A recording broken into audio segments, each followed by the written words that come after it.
ഇതിന്റെ സമാപനം നിർവഹിക്കുന്നതിന് വേണ്ടി ബഹുമാനനായ മുജാഹിദ് ബാലുശ്ശേരിയെ ആദരപൂർവ്വം ക്ഷണിക്കുന്നു. അസ്സലാമു അലൈക്കും വറഹ്മത്തുള്ളാഹി. അസ്സലാമു അലൈക്കും വറഹ്മത്തുള്ളാഹി വബറകാതുഹു. അൽഹംദുലില്ലാഹി റബ്ബിൽ ആലമീൻ. നഹ്മദുഹു വനസ്തഈനുഹു വനുഅ്മിനു ബിഹി വനതവക്കലു അലൈഹി വനഊദു ബില്ലാഹി മിൻ ശുറൂരി അൻഫുസിനാ വമിൻ സയ്യിആതി അഅമാലിനാ. മൻ യഹ്ദിഹില്ലാഹു ഫലാ മുളില്ല ലഹു വമൻ യുളിൽ ഫലാ ഹാദിയ ലഹു. أشهد أن لا إله إلا الله وحده لا شريك له وأشهد أن محمدا عبده ورسوله أرسله بالهدى ودين الحق ليظهره على الدين كله ولو كره المشركون. اللهم صل على محمد وعلى آل محمد كما صليت على إبراهيم وعلى آل إبراهيم إنك حميد مجيد. اللهم بارك على محمد وعلى آل محمد كما باركت على إبراهيم وعلى آل إبراهيم إنك حميد مجيد. أما بعد فإن خير الحديث كتاب الله وخير السنن سنن محمد صلى الله عليه وسلم وشر الأمور محدثاتها وكل محدثة بدعة وكل بدعة ضلالة وكل ضلالة في النار. اتقوا الله عباد الله. أوصيكم وإياي أولا بتقوى الله. إن نريد إلا الإصلاح ما استطعت وما توفيقي إلا بالله عليه توكلت وإليه أنيب. رب اشرح لي صدري ويسر لي أمري واحلل عقدة من لساني يفقهوا قولي. أعوذ بالله من الشيطان الرجيم. بسم الله الرحمن الرحيم. ومن أحسن قولا ممن دعا إلى الله وعمل صالحا وقال إنني من المسلمين. ഈ മഹാസമ്മേളനത്തിന്റെ ആദരണീയനായ അധ്യക്ഷൻ, ഈ സമ്മേളനത്തിൽ വിഷയം അവതരിച്ച് സംസാരിച്ച പണ്ഡിതന്മാരെ, കരുനാഗപ്പള്ളിയിലെ പുതിയകാവ് എന്ന് പറയുന്ന ചുറ്റുമൂല ഗ്രൗണ്ടിലാണ് ഈ സമ്മേളനം നടക്കുന്നത്. ഈ സമ്മേളനം ആദ്യത്തിൽ തന്നെ തൊട്ടറിയുകയും ഉച്ചഭാഷണിയുടെ പരിധിയിൽ കടകളിൽ പരിസരങ്ങളിലൊക്കെ ഈ ശബ്ദം കേൾക്കുന്നുണ്ട്. ധാരാളം അമുസ്ലിങ്ങളും മുസ്ലിമീങ്ങളും ഈ ആദർശത്തോട് അത്ര തന്നെ ഇഷ്ടമില്ലാത്തവരും, എന്നാൽ എന്താണ് ഇവർക്ക് പറയാനുള്ളത് എന്ന് കേൾക്കാനുള്ള ആഗ്രഹമൊക്കെയായി ഒരുപാട് ആളുകൾ ഇതിന്റെ പരിസരത്ത് ഇങ്ങനെയുണ്ട്. സ്വാഭാവികമായും പരിചയമില്ലാത്തതിനോട് മനുഷ്യന് വെറുപ്പുണ്ടാവും. ഞാൻ നിങ്ങളുടെ മുമ്പാകെ അവതരിപ്പിക്കുന്ന വിഷയം ഏതൊരു ചെറിയ കുഞ്ഞിനും, ഏതൊരു സാധാരണക്കാരനും, ഏത് മതത്തിൽപ്പെട്ടവനും ചോദ്യങ്ങളില്ലാത്ത വിധം ക്ലിയർ ചെയ്തു പോകാനാണ് ഞാൻ വിചാരിക്കുന്നത്. അല്ലാഹുവേ, ഈ പ്രഭാഷണവും ഈ സംരംഭവും ഈ സമ്മേളനവും എല്ലാം മനുഷ്യർക്ക് ഉപകാരദായകമായി ഭവിക്കണേ എന്ന് പ്രാർത്ഥനയോടെ ഇസ്ലാം വഴി കാണിക്കുന്നു എന്നതാണ് എൻ്റെ വിഷയം. ഇസ്ലാം ലോകത്തെ 714 കോടി മനുഷ്യർക്കും കൃത്യമായ ജീവിത പാന്താവ് നിർണയിച്ചു കൊടുക്കുന്നു എന്നാണ് ഞങ്ങൾ പറയുന്നത്. ഒരുപക്ഷേ ആ ഒരു വാചകം ആളുകൾക്ക് എന്ത് തോന്നാം, ഓ, ലോകത്തൊരുപാട് മതങ്ങൾ ഉണ്ടായിട്ട് ഇസ്ലാം മാത്രമാണ് മാനവരാശിക്ക് വഴി കാണിക്കുന്നത് എന്നത് ഇവരുടെ ഒരു വിവരക്കേടല്ലേ, അല്ലെങ്കിൽ അതൊരു തീവ്രപരമായ പരാമർശമല്ലേ എന്നൊരു പക്ഷേ ആളുകൾക്ക് തോന്നിയേക്കാം. അതുകൊണ്ട് ഞാൻ അല്പം വിപുലമായും എന്നാൽ സമയബന്ധിതമായും ഈ വിഷയത്തെ വളരെ ഏറ്റവും നല്ല പോയിന്റുകളിലൂടെ നോക്കിക്കാണാൻ ആഗ്രഹിക്കുകയാണ്. ഇപ്പൊ നമ്മുടെ രാജ്യം ധാരാളം മതങ്ങളുള്ള നാടാണ് നമ്മുടെ നാട്. ഈ മതദർശനങ്ങളെല്ലാം മനുഷ്യരുടെ ചർച്ചകൾക്ക് ഏത് കാലഘട്ടത്തിലും വിഷയീഭവിച്ചിട്ടുണ്ട്. മതഗ്രന്ഥങ്ങൾ പഠിച്ച് മനസ്സിലാക്കി അതിന്റെ ആശയം ശരിക്കും ഉൾക്കൊണ്ടവർ നാട്ടിലൊരിക്കലും കലാപകാരികളാകാറില്ല എന്ന് നിങ്ങൾക്കറിയാം. ശ്രീനാരായണ ഗുരുവിനെ തീവ്രവാദിയായി, ഭീകരവാദിയായി, മറ്റു മത സമൂഹത്തെ ആക്രമിക്കുന്നവനായി നമ്മൾ ആരും കണ്ടിട്ടില്ല. ഉണ്ടോ? ഇല്ല. ചട്ടമ്പി സ്വാമികളെ അങ്ങനെ ആരെങ്കിലും കണ്ടിട്ടുണ്ടോ? ചിക്കാഗോ നഗരത്തിലെ ലോക മതമഹാസമ്മേളനത്തിന് പങ്കെടുത്ത സ്വാമി വിവേകാനന്ദനെ ആദർശപരമായി മതങ്ങളെ അദ്ദേഹം എതിർത്തിട്ടുണ്ട്. ഇസ്ലാമിന്റെ പല കാഴ്ചപ്പാടുകളോടും വിവേകാനന്ദന് വിവേകാനന്ദ സാഹിത്യ സർവസ്വത്തിലെ 8 വാള്യങ്ങളിലൂടെ അല്പമെങ്കിലും കടന്നുപോയവർക്കറിയാം ഇസ്ലാമിനെ താത്വികമായും അദ്ദേഹത്തിന് ഉൾക്കൊള്ളാൻ കഴിയാത്ത കാര്യങ്ങളും വിമർശനാത്മകമായും ആരോഗ്യപരമായും അദ്ദേഹം സമീപിച്ചിട്ടുണ്ട്. പി പരമേശ്വരൻ വിചാര കേന്ദ്രം ഡയറക്ടറാണ്. അദ്ദേഹം മതങ്ങളെയും ദർശനങ്ങളെയും ചർച്ച ചെയ്തിട്ടുണ്ട്. ലോകത്ത് ഒരുപാട് ആളുകൾ, ഇപ്പൊ മാക്സ് മുള്ളർ ഇന്ത്യയിൽ വന്നിട്ടുന്നില്ല, പക്ഷെ ഇന്ത്യയിലെ വേദഗ്രന്ഥങ്ങളെ കുറിച്ച് ഇന്ത്യക്കാരെക്കാളും പഠിച്ച ആളായിരുന്നു മാക്സ് മുള്ളർ. സുകുമാർ അഴീക്കോടിന്റെ ഭാരതവും ഇന്ത്യയും ചിന്തയും എന്ന ഗഹനമായ വളരെ വൈജ്ഞാനികമായ ഒരു ചർച്ചയുടെ പുസ്തകത്തിൽ മാക്സ് മുള്ളറെ കുറിച്ച് പറയുന്നത്, അദ്ദേഹം ഋഗ്വേദ, സാമവേദ, അഥർവവേദ, യജുർവേദാദികൾ മൗലികമായി പഠിക്കുകയും ഇന്ത്യ കണ്ടിട്ടില്ലാത്ത മാക്സ് മുള്ളർ ഇന്ത്യയുടെ ആത്മാവിനെ തൊട്ടറിയുകയും ചെയ്തു എന്നാണ് സുകുമാർ അഴീക്കോട് അതിന് ബ്രീഫായിട്ട് പറയുന്ന ആകത്തുക. ഞാനിവിടെ ഒരുപാട് മുസ്ലിങ്ങളെ കാണുന്നു, മുസ്ലിമീങ്ങളെ കാണുന്നു, ഉസ്താദുമാരെ കാണുന്നു, ഇതര ആദർശങ്ങളോട് സ്നേഹമുള്ളവരെ കാണുന്നു. നമുക്ക് ഗൗരവമായ വിഷയത്തിലേക്ക് വരാം. ആരാണ് മനുഷ്യൻ? മനുഷ്യന് മാർഗദർശനം ആവശ്യമുണ്ടോ? മനുഷ്യന് ധർമാധർമ്മങ്ങൾ ആവശ്യമുണ്ടോ? മനുഷ്യനിലെ സ്ത്രീയും പുരുഷനും എങ്ങനെയാണ് ജീവിക്കേണ്ടത്? സ്ത്രീയെ ചെങ്ങമ്മൽ കയറ്റം പഠിപ്പിച്ചാലാണ് സ്വാതന്ത്ര്യമെന്ന് ആരെങ്കിലും വിചാരിക്കുന്നുണ്ടോ? സ്ത്രീ പുരുഷനെ പോലെ ടൈറ്റ് ജീൻസ് ധരിച്ച് അല്ലെങ്കിൽ പുരുഷന്റെ വേഷവിധാനങ്ങൾ സ്വീകരിച്ച് പുരുഷനെ പോലെ സമൂഹത്തിൽ ഇടപെട്ട് അവൾക്ക് ദൈവം നൽകിയ അനുഗ്രഹീതമായ കാർക്കൂന്തൽ കട്ട് ചെയ്ത് അത് പുരുഷനെ പോലെ പുരുഷന്റെ മുടി പോലെ ബോബ് ചെയ്ത് അങ്ങനെ ജീവിക്കേണ്ടവളാണോ പെണ്ണ്? ആണിന്റെ വേഷം എന്തായിരിക്കണം? പല്ല് തേക്കേണ്ടതുണ്ടോ? കുളിക്കേണ്ടതുണ്ടോ? നഖം നീട്ടേണ്ടതുണ്ടോ ഇല്ലയോ? താടി നീട്ടുന്നതിന്റെ മതം എന്താണ്? നരിയാണിയുടെ മേലെ ഡ്രസ് ഉടുത്ത ആളുകളെ കാണുന്നു. എന്താണ് അതിന്റെ പൊരുൾ? വേഷവിധാനങ്ങളിൽ ഇങ്ങനെ ഒരു രൂപം എന്തേ എന്ന ചോദ്യം സ്വാഭാവികമാണ്. അതുകൊണ്ട് തന്നെ മതം സമഗ്രമായി അവതരിപ്പിക്കപ്പെടേണ്ടതുണ്ട്. ഞാൻ ഉറച്ചു വിശ്വസിക്കുന്നു, തെറ്റിദ്ധാരണ പ്രസംഗങ്ങൾ കേൾക്കും തോറും അവസാനിക്കും.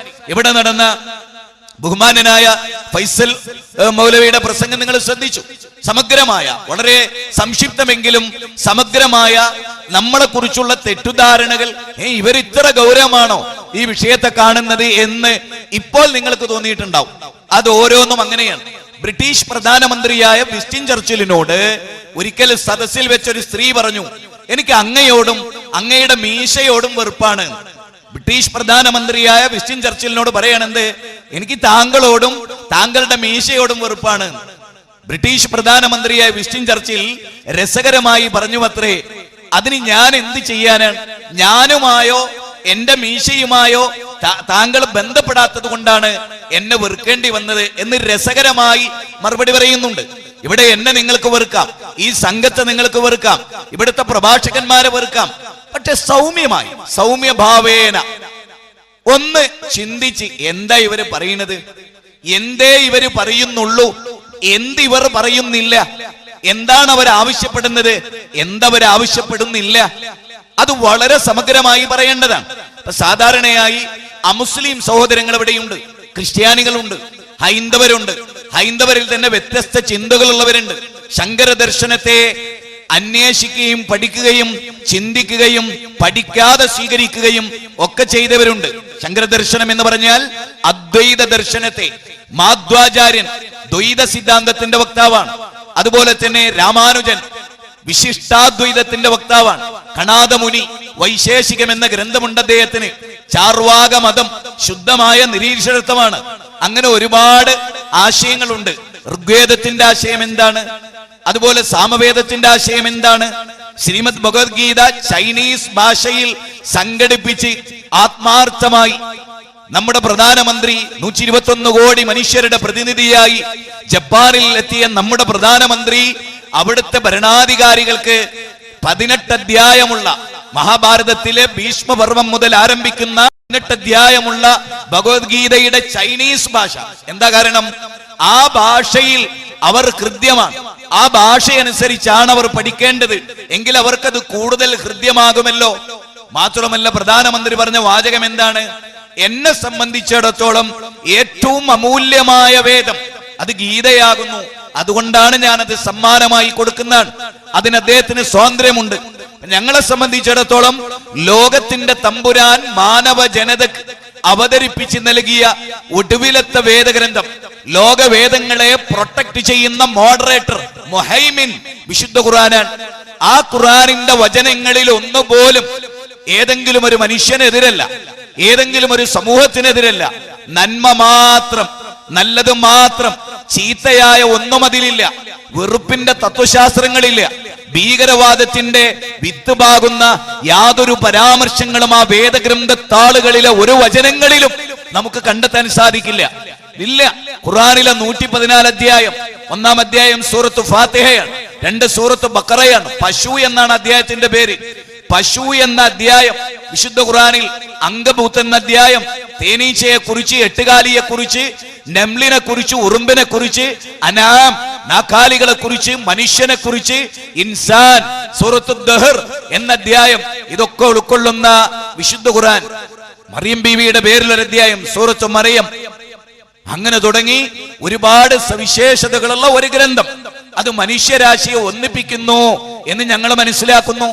അത് ഞങ്ങൾ ജനങ്ങളോട് പറയും. ഏതെങ്കിലും ഒരാൾ, ഏതെങ്കിലും ഒരു രാഷ്ട്രീയ സംഘടനയുടെ ഒരാൾ നോക്കട്ടെ, ഞാൻ ഖുർആൻ എന്ന് പറഞ്ഞാൽ മടിയില്ലാതെ നമുക്ക് നൽകാൻ കഴിയും. മാതൃഭാഷയിൽ തന്നെ വായിച്ചു നോക്കൂ ഭാസ്കര, വായിച്ചു നോക്കൂ സുരേന്ദ്ര, വായിച്ചു നോക്കൂ എല്ലിയമ്മേ, വായിച്ചു നോക്കൂ അബ്ദുൽ അസീസെ, ഇതാ ഈ ഗ്രന്ഥമൊന്ന് വായിച്ചു നോക്കൂ എന്ന് സൗമ്യഭാവേന വാടാ നമുക്കൊരു ഐസ്ക്രീം തിന്നാം എന്ന് പറഞ്ഞാൽ കൂടെ വരും നമ്മുടെ സുഹൃത്തുക്കൾ. എനിക്ക് ഓർമ്മയുണ്ട്, ഞാൻ എന്റെ നാട്ടിൽ ഒരു പ്രസംഗം വ്യക്തിപരമായി സംഘടിപ്പിച്ചു. സംഘടന പറഞ്ഞിരുന്നില്ല. ആ ആശയത്തിന്റെ പ്രബോധനത്തിന് വേണ്ടി ഈ സംഘടന ഞങ്ങളോട് പറയും, നിങ്ങൾ ഇന്നതൊക്കെ ചെയ്യണം. അത് ഖുർആനിന്റെ ആഹ്വാനമാണ്, ഖുർആനിന്റെ സർക്കുലറാണ്, അതിന്റെ അജണ്ടയാണ്. അതുകൊണ്ട് ഞാൻ എന്റെ നാട്ടിലെ സ്കൂൾ മുറ്റത്ത് ഇതുപോലെ ഒരു മൈതാനത്ത് എന്റെ നാട്ടിലെ അമുസ്ലിങ്ങളെ ഒക്കെ ക്ഷണിച്ചു. എന്നെ പഠിപ്പിച്ച അധ്യാപകൻ ബാലമാഷു, സരോജിനി ടീച്ചർ, നാരായണി ടീച്ചർ, എല്ലാവരെയും അന്ന് ഞാൻ ക്ഷണിക്കാൻ വീട്ടിൽ ചെന്നു. എന്റെ പ്രസംഗം കേൾക്കാൻ ഞാൻ ക്ഷണിക്കാന്ന് പറയാൻ നിങ്ങൾക്കൊരു പക്ഷേ അതൊരു മോശമായി പോയി എന്ന് നിങ്ങൾക്ക് തോന്നാം. പക്ഷെ അതിലൊരു ആശയമുണ്ട്. അതെന്താ? എന്റെ വീട് ഹൗസ് ഫാമിംഗ് ക്ഷണിക്കാൻ ഞാനാണ് പോണത്. എന്റെ മകളുടെ കല്യാണം ഉണ്ടായാൽ ക്ഷണിക്കാൻ ഞാനാണ് പോണത്. ഞാൻ അതേ കാര്യം പറഞ്ഞു. ഞാനൊരു വീട്ടിൽ കൂടൽ നിങ്ങളെ ക്ഷണിച്ചാൽ, എന്റെ ഹൗസ് ഫാമിങ്ങിന് ക്ഷണിച്ചാൽ, മാധവേട്ട നിങ്ങൾ വരില്ലേ? തീർച്ചയായും. ഞാൻ എന്റെ വീട്ടിൽ എന്റെ അനുജന്റെ കല്യാണത്തിന് ക്ഷണിച്ചാൽ, സുമതി ചേച്ചി നിങ്ങൾ വരില്ലേ? വരില്ലേ? വരും. ഞാൻ എന്റെ ഒരു പ്രസംഗം കേൾക്കാൻ നിങ്ങളെ ക്ഷണിക്കുകയാണ്. ഈ നാട്ടുകാരെന്ന നിലക്ക് എനിക്ക് നിങ്ങളോട് ചില കാര്യങ്ങൾ പറയാനുണ്ട്. നിങ്ങളത് കേൾക്കണം. അവർക്കത് ഹൃദ്യമായി. ആ വാചകം ഞാൻ എന്റെ ഒരു പ്രസംഗം കേൾക്കാൻ നിങ്ങളെ ക്ഷണിക്കുന്നു. എനിക്ക് നിങ്ങളോട് ചില കാര്യങ്ങൾ പറയാനുണ്ട്. അന്നത്തെ വിഷയം മനുഷ്യരെ നാം ഒന്ന്, നമ്മുടെ ദൈവം ഒന്ന് എന്നായിരുന്നു. ആ വിളിയൊന്ന് ആലോചിച്ച് നോക്കിയേ. മനുഷ്യരേ അല്ലേ? മനുഷ്യരേ, ലോകത്തിലെ മുഴുവൻ മനുഷ്യരെയും വിളിച്ചിട്ട് പറയുന്നു, മനുഷ്യരേ നമ്മുടെ ദൈവം ഒന്നാണ് കേട്ടോ. എന്താ അത് പറഞ്ഞാൽ ഇവിടെ എന്താ കുഴപ്പം? എടാ, എന്റെയും നിന്റെ ഒക്കെ ദൈവം വേറെ, എന്റെ ദൈവം എന്റെ ദൈവത്തെക്കാൾ കുറച്ച് മെച്ചാണ്, അതുകൊണ്ട് എന്ന് പറഞ്ഞാലാണോ കലാപല്ലാതാവുക? എടാ, നമ്മുടെ ഒക്കെ ദൈവം ഈ സൂര്യനെയും ചന്ദ്രനെയും ആകാശത്തെയും നക്ഷത്രങ്ങളെയും നെപ്റ്റ്യൂണിനെയും പ്ലൂട്ടോയെയും അതുപോലെ ചൊവ്വയെയും വ്യാഴത്തെയും ഒക്കെ സംവിധാനിച്ചത് എടാ ഒരു പടച്ചോനാണ്. അവനാണ് നമ്മുടെ സൃഷ്ടാവ്. അവനാണടാ നിനക്കും എനിക്കും വായു തന്നത്. ഞാനും നീയും ഒന്നാടാ എന്ന് പറഞ്ഞാലാണോ കലാപം ഉണ്ടാവുക? അത് തലച്ചോറുള്ളൂല്. ഇത് ചേരിച്ചോറിന് പകരം തലച്ചോറുള്ളവർക്ക് ആലോചിക്കാവുന്നതാണ്. വളരെ ലളിതമാണ്, വളരെ സിമ്പിളാണ്. ഈ ഗ്രൗണ്ടിൽ നിന്ന് ഒരു പിടി മണ്ണെടുത്ത് ഈ മണ്ടരികളെ സൃഷ്ടിച്ചത് ആരാ ബാല എന്ന് ചോദിച്ചാൽ ശ്രീരാമനാന്ന് ഒരു ബാലേട്ടനും പറയില്ല, ഒരു സുമതി ചേച്ചിയും പറയില്ല. എനിക്കറിയാം, ഇടുക്കിയിലെ ഡാം സൈറ്റിലെ ജലനിരപ്പ് ഉയർന്നു വരുമ്പോ ആർക്ക് നിയന്ത്രിക്കാൻ കഴിയും? ഏതെങ്കിലും ഒരു മുസ്ലിം പണ്ഡിതന്, തങ്ങൾക്ക് ബീവിക്ക് അതിനെ നിയന്ത്രിക്കാൻ കഴിയോ? ഇല്ല. ഇന്ന് വൈകുന്നേരം ഇവിടെ മഴ പെയ്തു, സാമാന്യേന തെറ്റില്ലാത്ത എന്താ സംഘാടകരുടെ മനസ്സിലുണ്ടാവുക? പടച്ചോനെ, മഴ കാരണത്താൽ ഇങ്ങോട്ട് വരാൻ പുറപ്പെട്ട ദുർബല ഈമാനുള്ളവർ അക്കാരണം കൊണ്ട് മടങ്ങിപ്പോകാൻ പാടില്ല. മഴ നിന്റെ അനുഗ്രഹമാണ്. അതെ, ആലോചിച്ചു നോക്കൂ, നമുക്ക് നിയന്ത്രിക്കാൻ കഴിയോ? ഇല്ല. പന്തലിടാം, പക്ഷെ ആകാശപന്തൽ, അതിൽ നിന്ന് ചൊരിയുന്ന കാർമേഘത്തെ ആരുണ്ടാക്കി ദേവാ എന്ന് ചോദിച്ചാൽ സർവശക്തനായ പ്രപഞ്ചനാഥൻ എന്ന് പറയാനല്ലേ നമുക്ക് സാധിക്കുക. അവിടെയാണ് ഇസ്ലാം മനുഷ്യനെ വഴികാട്ടുന്നു എന്ന നമ്മുടെ ഈ സമ്മേളനത്തിലെ സമാപന വിഷയം അവതരിപ്പിക്കുമ്പോ എനിക്ക് നിങ്ങളോട് പറയാനുള്ളത്, മനുഷ്യർക്ക് പറ്റാത്ത എന്തെങ്കിലും ഒന്ന് നിങ്ങൾ ശരിക്കും ശ്രദ്ധിക്കണം. കരുനാഗപ്പള്ളിയിലെ ഈ പ്രദേശത്തെ അഥവാ പുതിയകാവ് എന്ന് പറയുന്ന ഈ പ്രദേശത്തെ ഈ ഗ്രൗണ്ടിൽ ഞാൻ പ്രസംഗിക്കുമ്പോ ഏതെങ്കിലും ഒരു കാര്യത്തിൽ അവ്യക്തത ഉണ്ടോ, ഒരു ചെറുകടലാസിൽ എഴുതി നിങ്ങൾ ഇതിന്റെ സംഘാടകരെ ഏൽപ്പിക്കണം. ആ പറഞ്ഞത് എന്ത് എന്ന് മനസ്സിലായില്ല, ഒന്ന് എക്സ്പ്ലെയിൻ ചെയ്യണം എന്ന് പറഞ്ഞാൽ ഞങ്ങൾക്ക് യാതൊരു മടിയുമില്ല. എല്ലാം അറിയുന്നവരാണ് ഞങ്ങൾ എന്ന് ഞങ്ങൾ പറയുന്നില്ല. അറിവിന്റെ അടിസ്ഥാനത്തിൽ ഞങ്ങൾ നിങ്ങളെ സത്യത്തിലേക്ക് നയിക്കാം എന്ന് മാത്രമേ ഞങ്ങൾ പറയുന്നുള്ളൂ. വിമോചനത്തിന്റെ ആശയത്തെ ഞങ്ങൾ മനസ്സുകൊണ്ട് അംഗീകരിക്കുന്നു. ഞങ്ങൾ മനസ്സുകൊണ്ട് ഈ ഒരു തത്വം മാനവരാശി സ്വീകരിച്ചാൽ നല്ലൊരു രാജ്യമുണ്ടാകും, നല്ലൊരു പഞ്ചായത്തുണ്ടാകും, നല്ലൊരു ഗ്രാമമുണ്ടാകും എന്ന് ഞങ്ങൾ വിചാരിക്കുന്നു. കാരണം അത് പറയാനുള്ള ഞങ്ങളുടെ കാരണം, ഇപ്പോ മദ്യവുമായി ബന്ധപ്പെട്ട ചർച്ച നടക്കുന്നു, ലോട്ടറിയുമായി ബന്ധപ്പെട്ട ചർച്ച നടക്കുന്നു. യേശുദാസ്, നമ്മളൊക്കെ ബഹുമാനിക്കുന്ന കേരളത്തിന്റെ അഭിമാനമായ ഒരു ഗായകൻ, ജീവിതത്തിൽ ഒരുപാട് അനുഭവങ്ങളുള്ള ഒരാള്. ഗായകന്മാരാകുമ്പോ അവർക്ക് ഒരുപാട് കൂടിച്ചേരലുകൾ ഉണ്ടാവും, ഒരുപാട് പെൺകുട്ടികളെ പരിചയപ്പെടേണ്ടി വരും. ജീവിതത്തിന്റെ പലതിലും പക്വതയുള്ള 19 വയസ്സുള്ള അല്ലെങ്കിൽ അതിലേക്ക് എത്തി നിൽക്കുന്ന യേശുദാസ് ഒരു അഭിപ്രായം പറഞ്ഞു, ടൈറ്റ് ജീൻസ് പെൺകുട്ടികൾ ഇടരുത്, നിങ്ങൾ പ്രകോപിപ്പിക്കരുത്, നിങ്ങൾ വിനയം കാണിക്കണം. മറച്ചു വെക്കേണ്ടതിനെ മറച്ചു വെച്ചാൽ അത് ആദരിക്കുന്ന ഒരു രാജ്യമാണ് നമ്മുടെ രാജ്യം. സ്ത്രീക്ക് ബഹുമാനം കൊടുത്ത ഒരു രാജ്യമാണ്, കുലീനത്വത്തെ അംഗീകരിച്ച ഒരു രാജ്യമാണ് എന്ന് സ്വതന്ത്രമായ ഒരഭിപ്രായം പറഞ്ഞാൽ മഹിളകൾക്ക് ഹാലിളകുകയായി. അവർക്ക് പിന്നെ ഒരുതരം ഹാലക്കമുണ്ടായി. അവർ അദ്ദേഹത്തിനെതിരെ ചാടിക്കളിച്ചു. പറഞ്ഞ ഒരൊറ്റ വാചകം എന്താണ്? യേശുദാസിനെ പോലെയുള്ള ആള് അത് പറയാൻ പാടുണ്ടായിരുന്നില്ല എന്നാണ്. മഹിളാ കേരളത്തിന്റെ മഹാസ്ഥാനത്തിരിക്കുന്ന ഒരു വനിത പറഞ്ഞ്, ഞാൻ അവരെ പേര് പറയുന്നില്ല, ഞാൻ അവരോട് ചോദിക്കുന്നത്, അവർ പറയുന്നത് എന്താണ്? യേശുദാസിനെ പോലെയുള്ള ഒരാൾ അത് പറയാൻ പാടുണ്ടായിരുന്നില്ല. പിന്നെ യേശുദാസ് എന്ത് പറയേണ്ടിയിരുന്നു? അടിവസ്ത്രം മാത്രം ധരിച്ച് കാണിക്കാൻ പാടില്ലാത്തത് ഭർത്താവിന്റെ മുമ്പിൽ മാത്രം പ്രകടിപ്പിക്കേണ്ടത് സകല മനുഷ്യരുടെ മുമ്പിൽ പ്രകടിപ്പിച്ചോളൂ. അങ്ങനെ ലോകത്തെ വൃത്തികെട്ടൊരു വർഗമായി, ഉടുതുണി ഉരിഞ്ഞ പെണ്ണുങ്ങളായി ഈ മണ്ണിൽ ജീവിച്ചോളൂ എന്ന് യേശുദാസ് പറയണമെന്ന് മഹിളാ സംരക്ഷണ സമിതിയുടെ സ്ത്രീ സമൂഹത്തിന്റെ ഏറ്റവും വലിയ വിരോധി, സ്ത്രീ സമൂഹത്തിന്റെ ഏറ്റവും വലിയ ശത്രുക്കളാരാ? സ്ത്രീകളാണ്. നിങ്ങൾ എപ്പോഴെങ്കിലും തിരിച്ചറിഞ്ഞിട്ടുണ്ടോ? സ്ത്രീ സമൂഹത്തിന് ലോകത്തൊരു ശത്രു ഉണ്ടോ? അത് സ്ത്രീ സംരക്ഷണ സമിതിയിലെ സ്ത്രീകളാകുന്നു എന്ന് ലോകം തെളിയിച്ചിട്ടുണ്ട്. ഞാൻ പറയുന്നത്, മനുഷ്യന്റെ ജീവിതം, ഞാൻ എന്റെ അയൽവാസിയായ എന്റെ നാട്ടുകാരനായ സുരേന്ദ്രനോട് ഒരു അയൽവാസി എന്ന നിലയിൽ ഒരു മുസ്ലിമായ ഞാൻ എങ്ങനെ പെരുമാറണം? വളരെ സിമ്പിൾ, വളരെ ലഘുവായി. എന്റെ പ്രവാചകൻ എന്നോട് പറയുന്നു, അല്ല, ലോകത്തിന്റെ പ്രവാചകൻ എന്നോട് പറയും,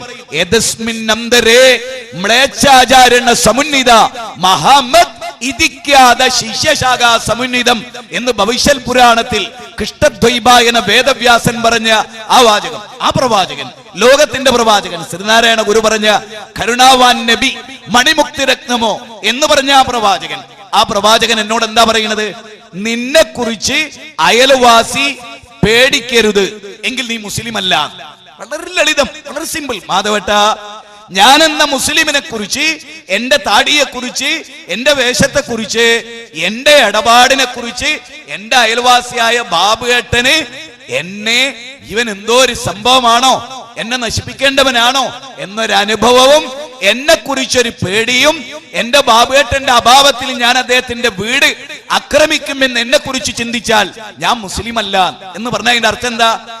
എന്റെ അയൽവാസിയായ മാധവേട്ടന് എന്റെ ജീവിതത്തിന്റെ സുതാര്യത ബോധ്യപ്പെടണം. ഞാൻ ഉൾവലിയുന്നവനും, ഞാൻ എന്തോ ആരോടും ചിരിക്കാത്ത, മിണ്ടാത്ത, പറയാത്ത എന്തോ ഒരു ഗോളത്തുനിന്ന് വന്ന ജീവിയെ പോലെ ഈ മണ്ണിൽ ജീവിക്കരുത്. അബ്ദുള്ള ഇബ്നു അബ്ബാസ് റളിയല്ലാഹു അൻഹു അദ്ദേഹം ഭാര്യയോട് ചോദിക്കാണ്, അല്ല, ആട്ടിറച്ചി ഉണ്ടാക്കിയല്ലോ, അത് അയൽവാസിയായ ജൂതന് കൊടുത്തോ? ആലോചിച്ചോളൂ, വളരെ രസമായ സംഗതി. ഒരു അയൽവാസിയായ ജൂതന് വേണ്ടി സ്വന്തം വീട്ടിലുണ്ടാക്കിയ ആട്ടിറച്ചി കൊടുത്തോന്ന് ഭാര്യയോട് 3 തവണയാ ഗൗരവമായി ചോദിച്ച്. അപ്പൊ ഭാര്യ ചോദിച്ചു, നിങ്ങൾ എന്തിനെങ്ങനെ ഗൗരവം കാണിക്കണേ? ഞാൻ ആദ്യം തന്നെ കൊടുത്തല്ലോ. അപ്പൊ അദ്ദേഹം പറയാണ്, എന്റെ പ്രവാചകൻ, നമ്മുടെ പ്രവാചകൻ അങ്ങനെയാ നമ്മളെ പഠിപ്പിച്ചത്. നമ്മുടെ വീട്ടിലൊരു പാൽപ്പായസം ഉണ്ടാക്കിയാൽ അയൽവാസി ജൂതനാണെങ്കിൽ പോലും അതിലൊരു പങ്കാളിത്തം അവൻ എത്തിച്ചു കൊടുക്കാൻ. എത്രത്തോളം പറഞ്ഞു പ്രവാചകൻ, നിങ്ങൾ ഉണ്ടാക്കിയ കറി അതൊന്ന് കുറുകിപ്പോയി എങ്കിൽ അതിലൽപ്പം പച്ചവെള്ളം ചേർത്തൊന്ന് നേർപ്പിച്ച് നിന്റെ അയൽവാസിയെ കൂടി ആ ആട്ടിറച്ചിയിൽ പങ്കുകൊള്ളിക്കണം എന്നാണ് മതം പറയുന്നതെങ്കിൽ, ഞാൻ ചോദിക്കുന്ന എന്റെ പ്രിയപ്പെട്ട ഹൈന്ദവരോട്, ഈ ആശയം ഉൾക്കൊള്ളുന്ന ഒരു മുസ്ലിം നിങ്ങളുടെ അയൽവാസി ആകണോ വേണ്ടേ? സിമ്പിൾ. ജീവിതം കൊണ്ട് പൂരിപ്പിച്ചു കൊടുക്ക്. മനുഷ്യന് ആരും നിങ്ങളെ പ്രത്യേകിച്ച് ഇന്ത്യക്കൊരു ആത്മാവുണ്ട്. ഇന്ത്യയുടെ ആത്മാവ് എന്ന് പറയുന്നത് ബഹുസ്വരതയെ ഉൾക്കൊണ്ടിട്ടുള്ളൊരു രാജ്യമാണ്. സ്വാമി വിവേകാനന്ദൻ അമേരിക്കയിലെ ചിക്കാഗോ നഗരത്തിൽ പറഞ്ഞു, ഞാൻ വരുന്ന രാജ്യം വിവിധ മതങ്ങൾക്ക് അഭയം നൽകിയ സംഗമസ്ഥാനമാണ്. ലോക മതങ്ങളും ലോക ദർശനങ്ങളും വിവിധ വീക്ഷണങ്ങളും ഒന്നിച്ചു മേളിച്ചൊരു നാടാണ് എന്ന് പറഞ്ഞു. അതാണ് നമ്മുടെ രാജ്യം. കൾച്ചറൽ പ്ലൂറാലിറ്റിയുടെ, കൾച്ചറൽ ടോളറൻസിന്റെ, യൂണിറ്റി ഇൻ ഡൈവേഴ്സിറ്റിയുടെ നാടാണ് നമ്മുടെ നാട്. ആ നാട്ടിൽ നമുക്ക് ആലോചിക്കാം. ഞാൻ വളരെ രസകരമായ ഒരു പോയിന്റിലൂടെ ഇസ്ലാമിന്റെ ഒരു പ്രത്യേകത പറയാം. ഇപ്പൊ നമ്മളൊരു വിശ്വാസി, ശ്രീരാമ ഭക്തനായ ഒരാൾ, എനിക്കറിയാം, ഞാന് ട്രെയിനിൽ യാത്ര ചെയ്യുമ്പോൾ ഒരമ്മ ഭക്തനായ ഒരാൾ വടകരയിൽ നിന്ന്, കാലിക്കറ്റ് കോഴിക്കോട് വടകരയിൽ നിന്ന് ഒരു യുവാവ് ശ്രീധരൻ, അമ്മ ഭക്തനായ, അയാളുടെ കയ്യിൽ അമ്മയെ കുറിച്ചും മാതാമൃതാന്നമ്മയെ കുറിച്ചുള്ള ബുക്കുണ്ട്. ഞാൻ അദ്ദേഹത്തെ കയറി പരിചയപ്പെട്ടു, സംസാരിച്ചു. ഞാൻ ചോദിച്ചു, നിങ്ങൾ എങ്ങോട്ടാ പോണത്? അമ്മയുടെ അടുത്തേക്കാണ് പോണത്. അങ്ങനെ ഈ വിഷയം, ഓരോ കാര്യങ്ങൾ അദ്ദേഹം എത്ര ഭക്തി ആദരവോടെയാണ് അമ്മയെ ഓർക്കുന്നത്. അമ്മയെ കുറിച്ച് നല്ല ഓർമ്മകളാണ് അയാൾക്ക്. അമ്മയുടെ എല്ലാ നിലക്കുള്ള അത്ഭുതങ്ങളെ കുറിച്ചാണ് അയാളുടെ വർത്തമാനം. അയാളുടെ മനസ്സിൽ അമ്മ നിറഞ്ഞു നിൽക്കുകയാണ്. എന്നെ സംബന്ധിച്ചിടത്തോളം അയാളുടെ ആ വിശ്വാസത്തിലെ അപാകതയെ തിരുത്തി കൊടുക്കേണ്ടതുണ്ട് എനിക്ക്. പക്ഷെ ഞാൻ ഗൗരവമായി ആലോചിച്ച ഒന്ന്, അയാളുടെ വിശ്വാസത്തിൽ അയാൾ 100% വിശ്വസിച്ചു. അതാണ് ശരി എന്ന് അയാൾ വിചാരിക്കും. അതിന് ഞാൻ അയാൾക്ക് അംഗീകരിച്ചു കൊടുക്കും, അല്ലേ? നമ്മൾ അംഗീകരിച്ചു കൊടുക്കും. കാരണം അയാളെ പക്ഷത്ത് നിന്ന് ചിന്തിക്കുമ്പോൾ അയാൾക്കതാണ് ഹൃദ്യമായത്. എന്നാൽ അത് ശരിയല്ല എന്ന് ഋഗ്വേദം പഠിച്ചാൽ നമുക്ക് മനസ്സിലാവും, സാമവേദം പഠിച്ചാൽ നമുക്ക് മനസ്സിലാവും. ശ്രീധരൻ എന്ന ഒരു ഹൈന്ദവനോട് എനിക്ക് അമ്മയെ കുറിച്ച് മോശമായി പറയാൻ പാടില്ല. മറിച്ച് എനിക്ക് എന്തു പറയാം? അമ്മ ആരാണ് ശ്രീധരേട്ട? അമ്മ ഈ ലോകത്ത് വരുന്നതിന് മുമ്പ് ആകാശമുണ്ടോ ശ്രീധരേട്ട? ഉണ്ട്. ഞാൻ വേറൊരു ചോദ്യം കൂടി ചോദിച്ചു, അത്ഭുതകരമായിരുന്നു. അള്ളാഹു പെട്ടെന്ന് നിങ്ങൾക്ക് അമ്മയുണ്ടോന്ന് ചോദിച്ചു. ആ ഉണ്ട് പറഞ്ഞു. അമ്മക്ക് എത്ര വയസ്സായി? 78 വയസ്സായി. നിങ്ങൾ ഇപ്പോൾ പോകുന്ന അമ്മക്ക് എത്ര വയസ്സായി? അത് ഇത്രേ ആയിട്ടുള്ളൂ. അപ്പൊ നിങ്ങളുടെ അമ്മ, ഈ അമ്മ ജനിക്കുന്നതിന് മുമ്പ് ഈ ഭൂമിയിൽ ഉണ്ട് അല്ലേ? ആഹാ ആഹാ. അപ്പൊ നിങ്ങൾ ആരാധിക്കുന്ന ഒരു കഥാപാത്രം ഈ ഭൂമുഖത്ത് വരുന്നതിന് മുമ്പ് നിങ്ങളുടെ അമ്മ ഇവിടെ ഉണ്ടായിട്ടുണ്ടല്ലേ? ആ അമ്മ ഒരു ഗർഭപാത്രത്തിൽ വളർന്നിട്ടുണ്ടില്ലേ? ആ അമ്മയുടെ അമ്മ ഈ ഭൂമുഖത്തുണ്ടായിരുന്നു അല്ലേ? അപ്പൊ ശ്രീധരൻ എന്നെ ഒന്ന് നോക്കി. അല്പസാവകാശം ശ്രീധരന്റെ വിശ്വാസങ്ങളെയും ആചാരങ്ങളെയും പറഞ്ഞു തുടങ്ങി. ഇവിടെ ഒരു കാര്യങ്ങൾ ഓർക്കണം, ഉൾക്കൊള്ളാൻ കഴിഞ്ഞില്ലെങ്കിൽ വേണ്ട. ആരാ ഇവിടെ നിർബന്ധിക്കുന്നത്? ആരും ആരെയും നിർബന്ധിക്കില്ല. ശ്രീനാരായണ ഗുരു പറഞ്ഞൊരു വാചകമുണ്ട്. അതെന്താണെന്നറിയോ നിങ്ങള്? ശ്രീനാരായണ ഗുരു മഹചരിതമാലയിൽ അദ്ദേഹം പറയുന്നുണ്ട്, ഒരാൾക്ക് ഇന്നലെ വരെ ഒരു മതം ശരിയാണെന്ന് തോന്നി, അത് തെറ്റാണ് എന്ന് ഏത് നിമിഷം പഠിച്ച അയാൾക്ക് ബോധ്യപ്പെടുന്നുവോ, ആ നിമിഷം ഏതാണോ ശരി, ഏത് തെറ്റാണ് എന്ന് അദ്ദേഹത്തിന് തോന്നിയോ, ആ തെറ്റിനെ ഉപേക്ഷിച്ച് ഈ ശരിയിലേക്ക് അയാൾ പോണം. അല്ലെങ്കിൽ അയാൾ വഞ്ചകനാണ്. അയാളുടെ ഒരെണ്ണം, കാപട്യമുള്ള അയാളുടെ ഒരെണ്ണം ഒരു ഹിന്ദു മതത്തിൽ ഉണ്ടായിട്ട് കാര്യമില്ല, ഇസ്ലാമിക സമൂഹത്തിൽ ഉണ്ടായിട്ട് കാര്യം. ശ്രീനാരായണ ഗുരു പറഞ്ഞ വാക്കാണ്. എന്ത്? മുസ്ലിമായ ഒരാൾ ജീവിച്ചു, അയാൾക്ക് ഹിന്ദു മതാണ് ശരിയെന്ന് തോന്നി. ഫോർ എക്സാമ്പിൾ, പുനത്തിൽ കുഞ്ഞബ്ദുള്ള, എഴുത്തുകാരനായ പുനത്തിൽ കുഞ്ഞബ്ദുള്ളക്ക് ഹിന്ദു മതമാണ് തരക്കേടില്ലാത്തെന്ന് തോന്നി. അത് അദ്ദേഹത്തിന്റെ വീക്ഷണമാണ്. അദ്ദേഹത്തിന്റെ മനസ്സെന്താണോ അതിനനുസരിച്ചുള്ള കാര്യങ്ങൾ ഞാൻ അതിൽ കണ്ടു എന്നാണ് അദ്ദേഹം പറയും. അത് സ്വീകരിച്ചപ്പോ കത്തിയും വെട്ടത്തിയും പിച്ചാത്തിയായിട്ട് പുനത്തിൽ കുഞ്ഞബ്ദുള്ളയെ സമീപിച്ച ഒരു സംഭവം ഇന്ന് വരെ റിപ്പോർട്ട് ചെയ്യപ്പെട്ടിട്ടില്ല, ഈ കേരളത്തിൽ ഉണ്ടായിട്ടില്ല. നമ്മുടെ കമല സുറയ്യ, അവർക്ക് ഇസ്ലാം സ്വീകരിക്കണം തോന്നി, അവർ ഇസ്ലാം സ്വീകരിച്ചു. അവർക്ക് സ്വീകരണം കൊടുത്ത സദസ്സിൽ പർദ്ദ ധരിച്ചവർ വന്നു. എന്നോടൊരു ഹിന്ദു പറഞ്ഞിട്ടുണ്ട്, ഞാൻ കമലാസുരയ്യെ, കമലാദാസിനെ പർദ്ദ ഇടുന്നതിന് മുമ്പ് കണ്ടിട്ടുണ്ട്.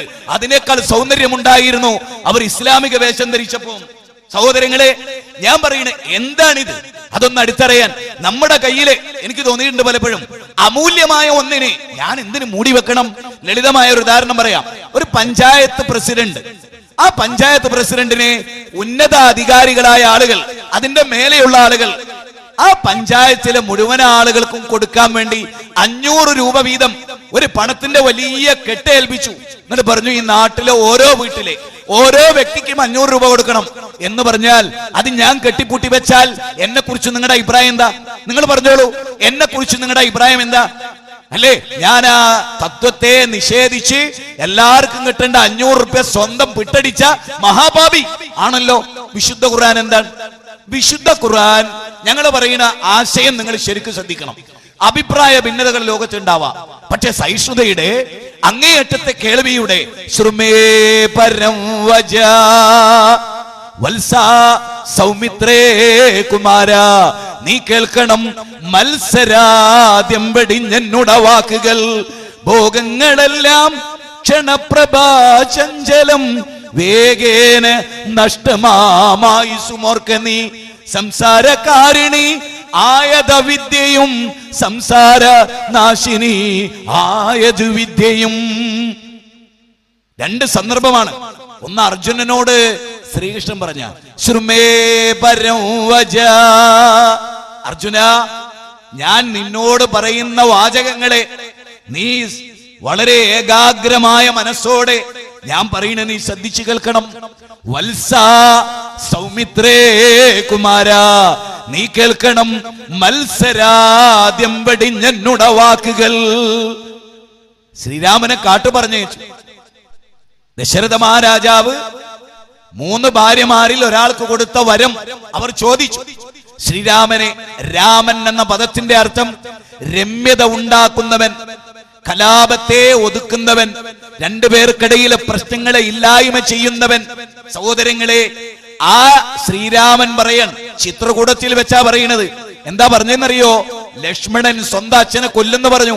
എന്റെ ആ അരയിൽ തൂക്കിയ വാള് അലങ്കാരത്തിനുള്ളതല്ല, എന്റെ ആവനാഴിയിലെ അമ്പ് എനിക്ക് വാർദ്ധക്യം കൊണ്ട് കുത്തിപ്പിടിക്കാനുള്ളതല്ല, കാമ വിവശനായ എന്റെ അച്ഛന് ഞാൻ കൊല്ലും. ഒരു ഭാര്യയോടുള്ള ഇഷ്ടമാണ് ശ്രീരാമനെ കാട്ടു പറഞ്ഞേക്കാൻ പ്രേരിപ്പിച്ചത്. അധികാര സോപാനങ്ങളിൽ നിന്ന് നിഷ്കാസിതനായ രാമനെ ഓർത്ത് കുണ്ഠിതപ്പെട്ട ലക്ഷ്മണൻ പറഞ്ഞു, ഞാൻ അച്ഛനെ കൊല്ലും. രാമൻ ഒന്നും മിണ്ടിയില്ല. രാമൻ മൗനം ദീക്ഷിച്ചു. ചിത്രകൂടത്തിൽ വന്നു. എന്നിട്ട് പറയാണെന്ത്? വത്സാ സൗമിത്രേ കുമാര, നീ കേൾക്കണം മത്സരാദ്യം വെടിഞ്ഞെന്നുട വാക്കുകൾ. അല്ലയോ സുമിത്രയുടെ പുത്ര ലക്ഷ്മണ, നീ നിന്റെ മത്സരമൊക്കെ മാറ്റി വെച്ചിട്ട് ഞാൻ പറയണേ നീ ഒന്ന് കേൾക്ക്. എന്നിട്ട് പറഞ്ഞു കൊടുക്കണെന്ത്? സംസാരകാരിണി ആയത വിദ്യയും സംസാരനാശിനി ആയതു വിദ്യയും. അച്ഛനെ കൊല്ലുന്നൊക്കെ നീ തീവ്രവാദം പറഞ്ഞില്ലേ? ഞാൻ ആനയാക്കും ചേനയാക്കും തട്ടിക്കളയും മറ്റേതാക്കും മറിച്ചതാക്കും എന്നൊക്കെ, അത് നിന്റെ അറിവില്ലായ്മയാണ്. അറിവുള്ളോൽ അങ്ങനെ പറയില്ല ലക്ഷ്മണ. അപാരമല്ലേ തത്വം. ഹൈന്ദവരെ, ഇതാരാ പാലിക്കേണ്ടത്? ബഷീറും സുബൈറും അബ്ദുൽ ഖാദറും ആയിഷക്കുട്ടിയ ആമിനക്കുട്ടിയാണോ? ആരാ അത് പാലിക്കേണ്ടത്? വൈകാരികതകൾക്ക് ലോകത്ത് സ്ഥാനമില്ലെന്ന് ലോകത്തേത് തത്വമാ പഠിപ്പിക്കാത്തത്? ഏത് തത്വമാ പഠിപ്പിക്കാത്തത്? അല്ലേ? മനുഷ്യനെ സ്നേഹിക്കാനാ, സ്നേഹിക്കാനാണ്. ബാന്ധവാ മാനവാ സർവേ സ്വദേശാ ഭുവനത്രയം. ബാന്ധവാ മാനവാ സർവേ സ്വദേശാ ഭുവനത്രയം. ലോകമാണ് തറവാട്. വസുദൈവ കുടുംബകം എന്നാണ് അമേരിക്ക ചെന്നിട്ട് നമ്മുടെ പ്രധാനമന്ത്രിയുടെ പ്രസംഗം അവസാനിക്കുന്നത്. ആധ്യാത്മിക ജ്ഞാനത്തിന്റെ പരമസ്രോതസ്സുകളെ അവലംബിച്ച് നടത്തിയ മനസ്സിൽ തട്ടിയാണെങ്കിൽ ആ പ്രസംഗത്തിന്റെ അവസാന ഭാഗം എന്താ? വസുദൈവ കുടുംബകം എന്നതാണ്. എന്താ നമ്മളാരാ? നമ്മളൊക്കെ ആരാ സുഹൃത്തുക്കളെ? നിങ്ങൾക്കറിയോ, ഇന്നത്തെ പത്രത്തിൽ കേരളത്തിൽ ഒരു മേനോനെ കുറിച്ചൊരു ചർച്ചയുണ്ട്. കേരളത്തിലെ ഒരു മേനോനെ കുറിച്ച് ചർച്ചയുണ്ട്. ഒരു സതീശനെ കുറിച്ച് ചർച്ചയുണ്ട്. ആരാ മേനോൻ? മേനോന്റെ ഇന്നത്തെ പത്രം മാതൃഭൂമി നോക്ക്.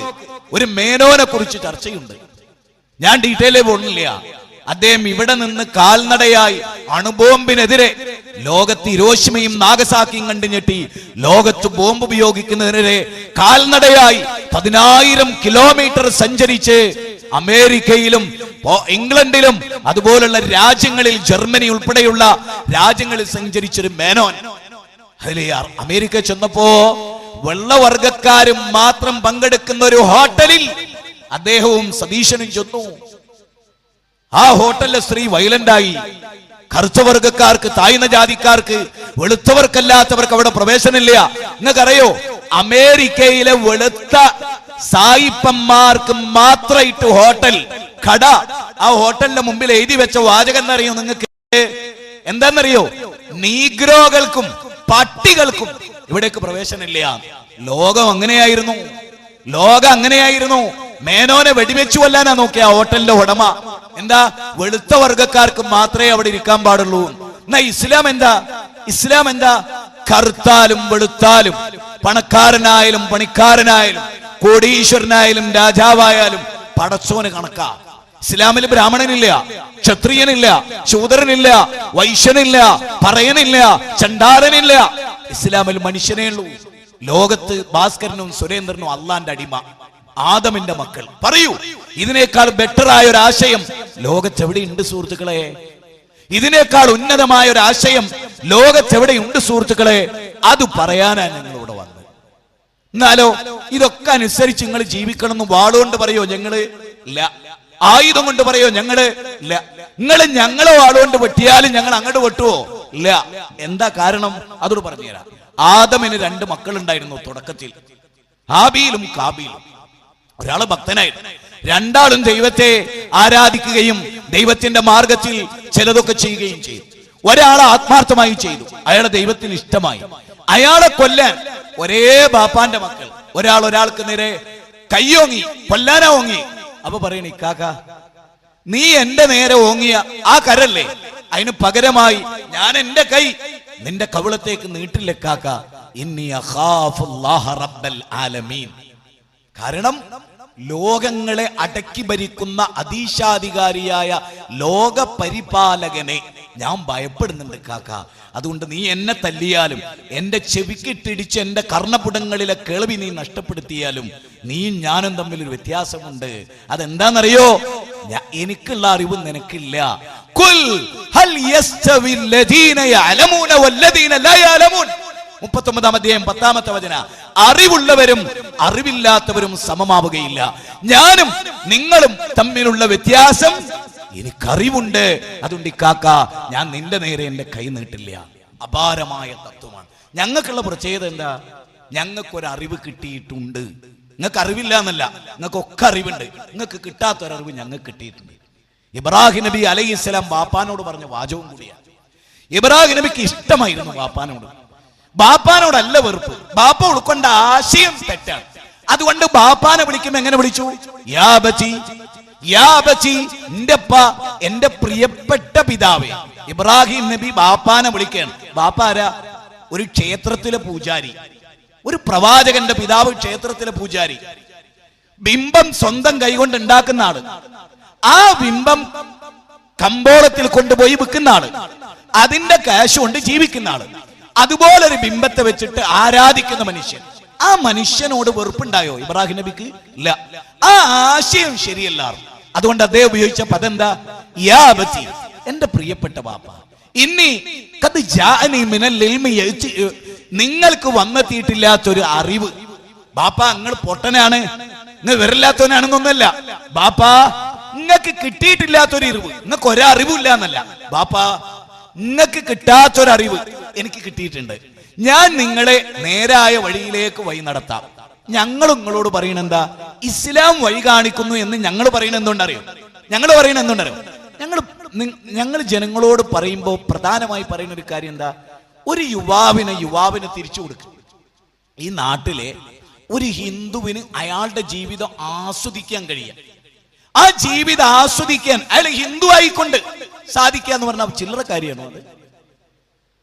അവിടെ ഇസ്ലാം മനുഷ്യന് കാണിച്ചു കൊടുക്കുന്ന വഴിയിൽ ഏതും ആളുകൾക്ക് സ്വീകരിക്കാം. ഏതും.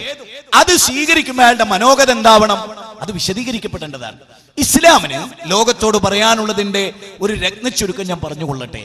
ഇസ്ലാം എന്ന പദം സമാധാനം എന്നാണ് ആ പദത്തിന്റെ അർത്ഥം. ശാന്തി, സമാധാനം, സമർപ്പണം, അനുസരണം എന്നൊക്കെയാണ് ആ പദത്തിന്റെ അർത്ഥം. സമർപ്പണം എന്നാണ് ഒരു പ്രധാനമായ ആ വിഷയത്തിലെ ആശയം. ആർക്കാണ് മനുഷ്യനെ സമർപ്പിക്കേണ്ടത്? നമുക്കെല്ലാവർക്കും അറിയാം. ഞാൻ ട്രെയിൻ യാത്രയിൽ ഉണ്ടായ അനുഭവങ്ങൾ പറയുന്നത് എന്തിനാണെന്നറിയോ? ആ സംഭവം മനുഷ്യന്റെ മനസ്സിൽ അങ്ങോട്ട് പതിക്കണം. ട്രെയിൻ യാത്രയിൽ ഈയിടെ ഉണ്ടായ ഒരു അനുഭവം ഞാൻ 1-2 സദസ്സിൽ പറയാറുണ്ട്. ഇന്നലെയും പറഞ്ഞിട്ടുണ്ട്, ഇന്നും പറയും, നാളെയും പറയും. എന്റെ ഓർമ്മകളിലൊക്കെ വരുമ്പോൾ ഞാനത് പറയും. ഞങ്ങൾ ട്രെയിനിൽ യാത്ര ചെയ്യണം. ഇൻഷാ അല്ലാഹ് ഇന്നും യാത്ര ചെയ്യേണ്ടി വരുമല്ലോ, ഇന്നലെയും യാത്ര ചെയ്യേണ്ടി വരുമല്ലോ. ഒരുപാട് ആളുകൾ ഇപ്പൊ താടിയും വെള്ള ജുബയൊക്കെ ഇട്ട് കയറുമ്പോ അവിടെ ഇരിക്കുന്ന ആരായാലും നമ്മളെ കുറേ നോക്കും. സൂക്ഷ്മമായി നോക്കുന്നത് സംശയത്തോടു കൂടിയാണ്. ഇവൻ എന്താ സംഭവം, ഇവൻ എന്താ നമ്മളെ കമ്പാർട്ട്മെന്റ് കയറി, ഇവന്റെ കയ്യിൽ എന്താ ഉള്ളത്, ഇവന്റെ ബാഗിൽ എന്താ ഉള്ളത്, ഇതൊക്കെയാണ് അവരുടെ ചിന്ത. ഞാൻ പറഞ്ഞുവല്ലോ, നമുക്ക് പലപ്പോഴും ഒരു അനുഗ്രഹമുണ്ട്. അതെന്താ? എന്നെ കുറിച്ചുള്ള പേടിയാൽ എന്നെ നോക്കുന്ന ഒരുത്തരോട് ഞാൻ ചിരിക്കുന്നു. അപ്പൊ അവൻ എന്നെ കണ്ടില്ല എന്ന നിലയിൽ മുഖം തിരിക്കുന്നു. വീണ്ടും ഞാൻ ഒന്ന് ചിരിക്കുന്നു. 3ാമത്തെ ട്രിപ്പ് ചിരിക്കും, അറിയാതെ ചുണ്ട് ഒന്നൽപ്പം. പിന്നെ നമ്മൾ അങ്ങോട്ട്, എന്താ നിങ്ങൾ എങ്ങോട്ടാ? ഞാൻ എന്ന ഭാഗത്ത് ഇറങ്ങേണ്ട ഒരാളാണ്, പൊതുവെ കുറച്ച് ക്ഷീണമുള്ള ഒരു അവസ്ഥയിലാണ്, ഉറങ്ങിപ്പാസാണ്ട്, നിങ്ങൾ ഒന്ന് വിളിക്കണേ. നമ്മൾ അയാളിലേക്ക് എത്തിക്കഴിഞ്ഞു. അയാൾ നമ്മളുമായ ഒരു ബന്ധമുണ്ടായി. അപ്പൊ ഞാനൊരാള് എന്നോട് തീരെ ചിരിക്കാതെ വന്നപ്പോ ഞാൻ ചോദിച്ചു, എന്തെങ്കിലും ചിരിക്കാത്ത, നിങ്ങൾക്ക് എന്താ സംഭവിച്ചത്?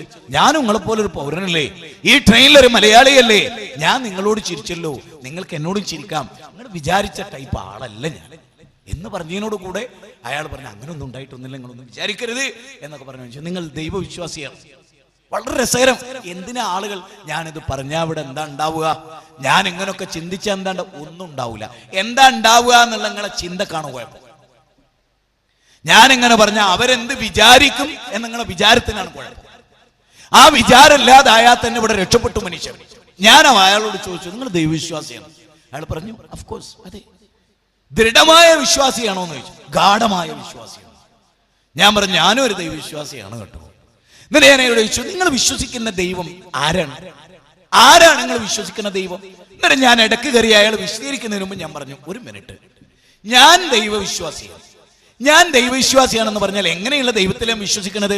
നിങ്ങളെയും എന്നെയും ഈ ട്രെയിനിലുള്ള മുഴുവൻ യാത്രക്കാരെയും ഇത് ഓടിക്കുന്ന ഡ്രൈവറെയും 714 കോടി മനുഷ്യരെയും 7 ആകാശത്തെയും 7 ഭൂമിയെയും അതിലെ സർവ്വചരാചരങ്ങളെയും അചേതന സചേതന വസ്തുക്കളെയും ലോകത്ത് എന്തൊക്കെ ജീവജാലങ്ങളുണ്ടോ, ഏകകോശ ജീവിയായ ഹമീബ മുതൽ ബഹുകോശ ജീവിയായ നീലത്തിമിംഗലത്തെ വരെ ആരാണോ നിയന്ത്രിക്കുന്നത് അവനെയാണ് ഞാൻ ആരാധിക്കുന്നത്. ഉടനെ അയാൾ എന്നോട് പറഞ്ഞു, എനിക്കൊന്നും പറയാനില്ല.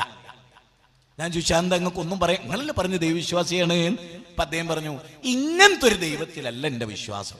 എനിക്ക് കേട്ട് കേൾവിയും എന്റെ അച്ഛൻ പകർന്നെന്നും ഗുരുവായൂരപ്പനെ ആരാധിക്കുക എന്നുള്ളത്. എന്റെ അച്ഛൻ ഒരു ഭക്തനായിരുന്നു, ഞാനും ഗുരുവായൂരപ്പന്റെ ഭക്തനാണ്. അദ്ദേഹം 7 ആകാശങ്ങളുടെ സിട്ടാവാണ് എന്നൊന്നും എനിക്ക് വാദല്ല. എങ്കിൽ ഞാൻ അദ്ദേഹത്തോട് ചോദിച്ചു, ശരി, ഈ 7 ആകാശത്തെയും സൃഷ്ടിച്ച സർവശക്തനായ പ്രപഞ്ചനാഥനെ നമുക്ക് ആരാധിച്ചുകൂടെ? അതിനെന്തെങ്കിലും ഒരു കുഴപ്പമുണ്ടോ എന്ന് ചോദിച്ചു. ചിന്തിക്കാം, ആലോചിക്കാം, പഠിക്കാം, മനസ്സിലാക്കാം. അതല്ലേ സ്നേഹം. അയാൾ പഠിച്ചാലും ഇല്ലെങ്കിലും നമുക്ക് അയാളോട് എന്താ ശത്രുത? നമ്മളൊരു വലിയ ആശയത്തിലേക്ക് അയാളെ എത്തിച്ചു, അത്രയേ ഉള്ളൂ. അതിനാണ് ഈ നാട്ടിലെ വീടുകളിലൊക്കെ ഞങ്ങൾ കയറിയിറങ്ങി. അല്ലാതെ നിങ്ങൾ തൊപ്പിടണം, താടി വെക്കണം, ജുബ്ബ ധരിക്കണം, ബാല നാളെ മുതൽ എന്റെ വിശ്വാസം ഒഴിവാക്കണം എന്നല്ല. ആ വിശ്വാസത്തിന് നിന്ന കുഴപ്പമുണ്ട്, അത് ഋഗ്വേദത്തിനെതിരാണ്. ഒരു ഉദാഹരണം പറയാം. ഒരു സ്ഥലത്ത് ഇതുപോലെ കോട്ടയം ജില്ലയിലെ പാലക്കാട് ജില്ലയിലെ രാഷ്ട്രീയ പ്രബുദ്ധതയുടെ നമ്മുടെ കേരളത്തിൽ BJPയുടെ പാലക്കാട് ജില്ലാ സെക്രട്ടറി നമ്മുടെ ഒറ്റപ്പാലത്തെ പരിപാടിക്ക് വന്നു. ഞാൻ തുറന്ന് ജനങ്ങളോട് കറല്ലാത്തോണ്ട് പറയാണ്, അദ്ദേഹം വളരെ ഭവ്യതയോടുകൂടി അദ്ദേഹം നമ്മുടെ സദസ്സിൽ വന്നു, നമ്മുടെ സമ്മേളനത്തിൽ പങ്കെടുത്തു. അദ്ദേഹം പ്രസംഗിച്ചപ്പോൾ ഒരു കാര്യം അദ്ദേഹം പറഞ്ഞു, എനിക്ക് മുസ്ലിങ്ങളോട് ഒരു വെറുപ്പില്ല, വിരോധമില്ല, ഈ ആശയം ഇവിടെ നടക്കണം, മനുഷ്യരൊന്നാണെന്ന്. പക്ഷെ ഇതിലൊരു വാചകം എന്നെ വേദനിപ്പിക്കുന്നു. ഈ നിങ്ങൾ എഴുതിയ ലഘുലേഖയിലെ ഒരു വാചകം എന്നെ വേദനിപ്പിക്കുന്നു. ഏതാണ് ആ വാചകം? ഈശാവാസ്യോപനിഷത്തിലെ 12ാമത്തെ വാചകമാണത്. ആ വാചകത്തിന്റെ അർത്ഥം കൊടുത്തത് വായിച്ചിട്ടാണ് അദ്ദേഹം പറയുന്നത്, ഈ ഭാഗം എന്നെ വേദനിപ്പിക്കും. എന്താ അത്? ബിംബാരാധകർ, സൃഷ്ടി പൂജകർ, അതായത് സൃഷ്ടികളെ ആരെ ആരാധിച്ചാലും ഘോരാന്ധകാരമായ നരകത്തിലാണവർ എന്ന വാചകം എന്നെ വേദനിപ്പിക്കുന്നു എന്ന് പറഞ്ഞു. അദ്ദേഹത്തിന്റെ പ്രസംഗത്തിന് ശേഷം എന്റെ ഊയമായിരുന്നു. ഞാൻ പറഞ്ഞു, സാർ നിങ്ങൾക്ക് തിരക്കുണ്ടാവും, നിങ്ങൾ രാഷ്ട്രീയ നേതാക്കന്മാരാകുമ്പോൾ നിങ്ങൾക്ക് തിരക്കുണ്ടാവും, പക്ഷെ നിങ്ങളുടെ ആശങ്ക ദൂരീകരിക്കേണ്ട ഒരു ബാധ്യത എനിക്കുണ്ട്. ആ ബാധ്യത ഞാൻ നിർവഹിക്കുകയാണ്. ആ ബാധ്യത എന്താ അറിയോ? ഈശാവാസ്യോപനിഷത്തിലെ 12ാമത്തെ ശ്ലോകത്തിന്റെ അർത്ഥം കൊടുത്താൽ നമ്മൾ ഈശാവാസ്യോപനിഷത്ത് ഈ നാട്ടിലെ മനുഷ്യരോട് പറയുന്നത് എന്താ? അന്തം തമഹ പ്രവിശന്തിയേ സംഭൂദ്യമുപാസതേ തദോ ഭൂയൈബദേ യഹു സംഭൂദ്യാം രദഃ. ഈശാവാസ്യോപനിഷത്തിലെ 12ാമത്തെ ശ്ലോകത്തിൽ എന്താ ഉള്ളത്? സൃഷ്ടാവിനെ വിട്ട് സൃഷ്ടിയെ, പിതൃമാനവാദികളെ, സൃഷ്ടികളായ ആരെ, ദേവനാകാം ദേവിയാകാം ആരെയാവാം, നിങ്ങൾ ആരാധിച്ചുവോ ഘോരാന്ധകാരമായ നരകമാണ് നിങ്ങളുടെ ആവാസ കേന്ദ്രം എന്ന് ഈശാവാസ്യോപനിഷത്ത് പറയുകയും അത് മനസ്സിലാക്കിയ ഞങ്ങൾ ഇത് ജനങ്ങളെ പഠിപ്പിക്കണോ? ലളിതമായ ഒരു ഉദാഹരണത്തിലൂടെ ഞാൻ ഈ കാര്യം പറയാം. ഈ നാട്ടിലെ മുഴുവൻ മനുഷ്യരും ഇത് കേൾക്കണം. നിങ്ങൾക്ക് സ്വീകരിക്കാം, തള്ളിക്കളയാം. ലളിതമായ ഉദാഹരണം എന്ന് പറഞ്ഞാൽ കേട്ടോളൂ. അതിങ്ങനെയാണ്. ഇപ്പൊ എന്റെ അയൽവാസി ശശിയേട്ടനുണ്ട്, എന്റെ അയൽവാസി ബാലകൃഷ്ണേട്ടനുണ്ട്. ബാലകൃഷ്ണേട്ടന്റെ മകൾ ഒരു മുസ്ലിം പയ്യനുമായി പ്രേമത്തിലാണെന്ന് വിചാരിച്ചോളൂ. ഞാനിത് നിങ്ങൾക്ക് മനസ്സിലാകാൻ എളുപ്പത്തിൽ പറഞ്ഞു തരാണ്. എനിക്ക് എന്റെ നാടുമായുള്ള ബന്ധവും അവിടെ അറിയാവുന്ന പേരും പറയുമ്പോൾ അത് ഹൃദ്യമാകും എന്നതുകൊണ്ടാണ്. അദ്ദേഹത്തിന്റെ മകൾ ഒരു മുസ്ലിം ചെറുപ്പക്കാരനുമായി പ്രേമത്തിലാണെന്ന് വിചാരിക്കുക. സ്വാഭാവികമായും ലവ് ജിഹാദൊക്കെ നിലനിൽക്കുന്ന ഒരു ലോകം. നമ്മൾ മനസ്സ് തുറന്ന് ഈ വിഷയം നമ്മൾ നോക്കിക്കാണുക. സ്വാഭാവികമായും എനിക്കത് അറിയാന്ന് വിചാരിച്ചോ.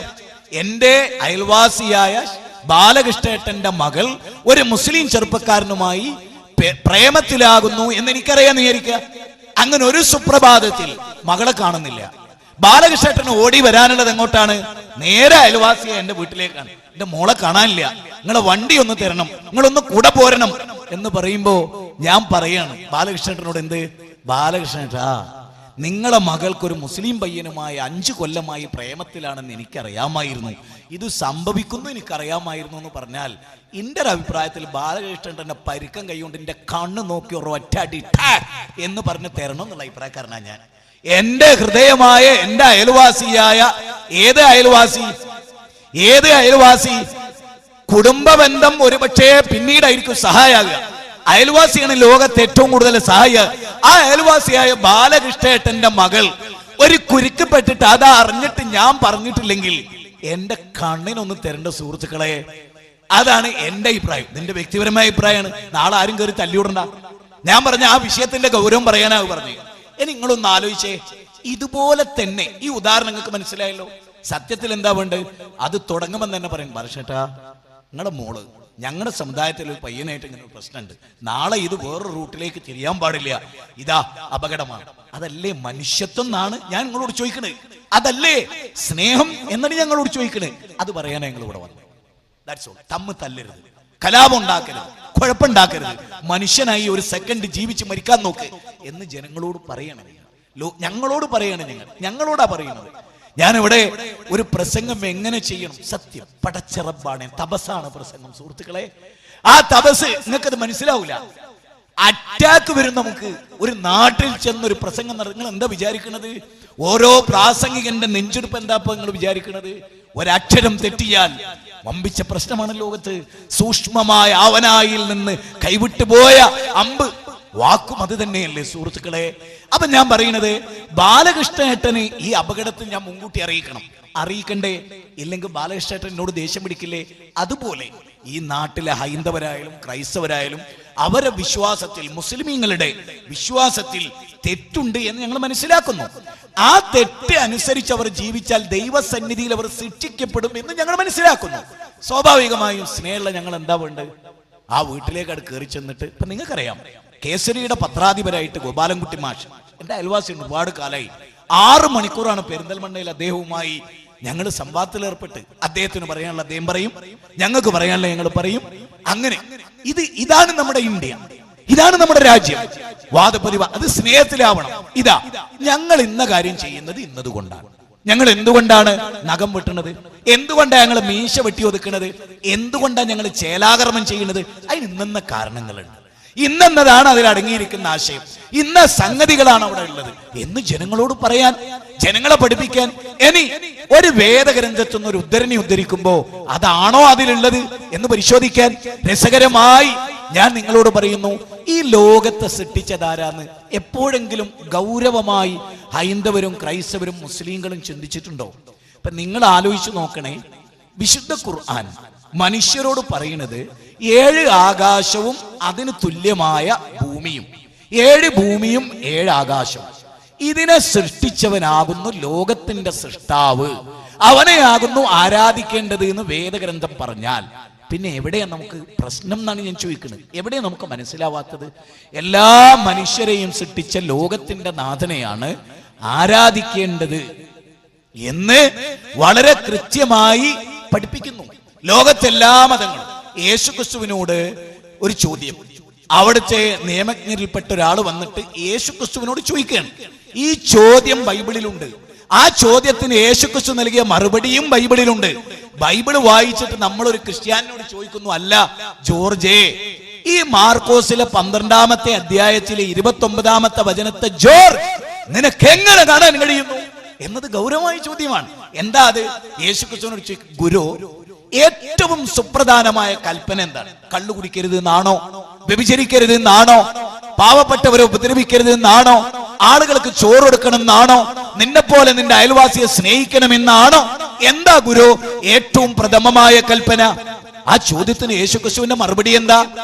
യേശുക്രിസ്തുവിന്റെ മറുപടി, ഇസ്രായേലേ കേട്ടാലും നമ്മുടെ ദൈവമായ കർത്താവ് ഏക കർത്താവ്, അവനെ പൂർണ്ണ ഹൃദയത്തോടെ, പൂർണ്ണ ആത്മാവോടെ, പൂർണ്ണ മനസ്സോടെ അവനെ. ആ വാചകം ഒന്ന് എടുത്തു നോക്കിയേ. മാർക്കോസിലെ 12-ാം അധ്യായം 29 എന്താണ്? ഇസ്രായേലേ കേൾക്ക, നമ്മുടെ ദൈവമായ കർത്താവ് ഏക കർത്താവ്. ഉണ്ടോ? പിതാവ്, പുത്രൻ, പരിശുദ്ധാത്മാവ് എന്ന ത്രിമൂർത്തി സിദ്ധാന്തം ഉണ്ട് എന്നല്ല.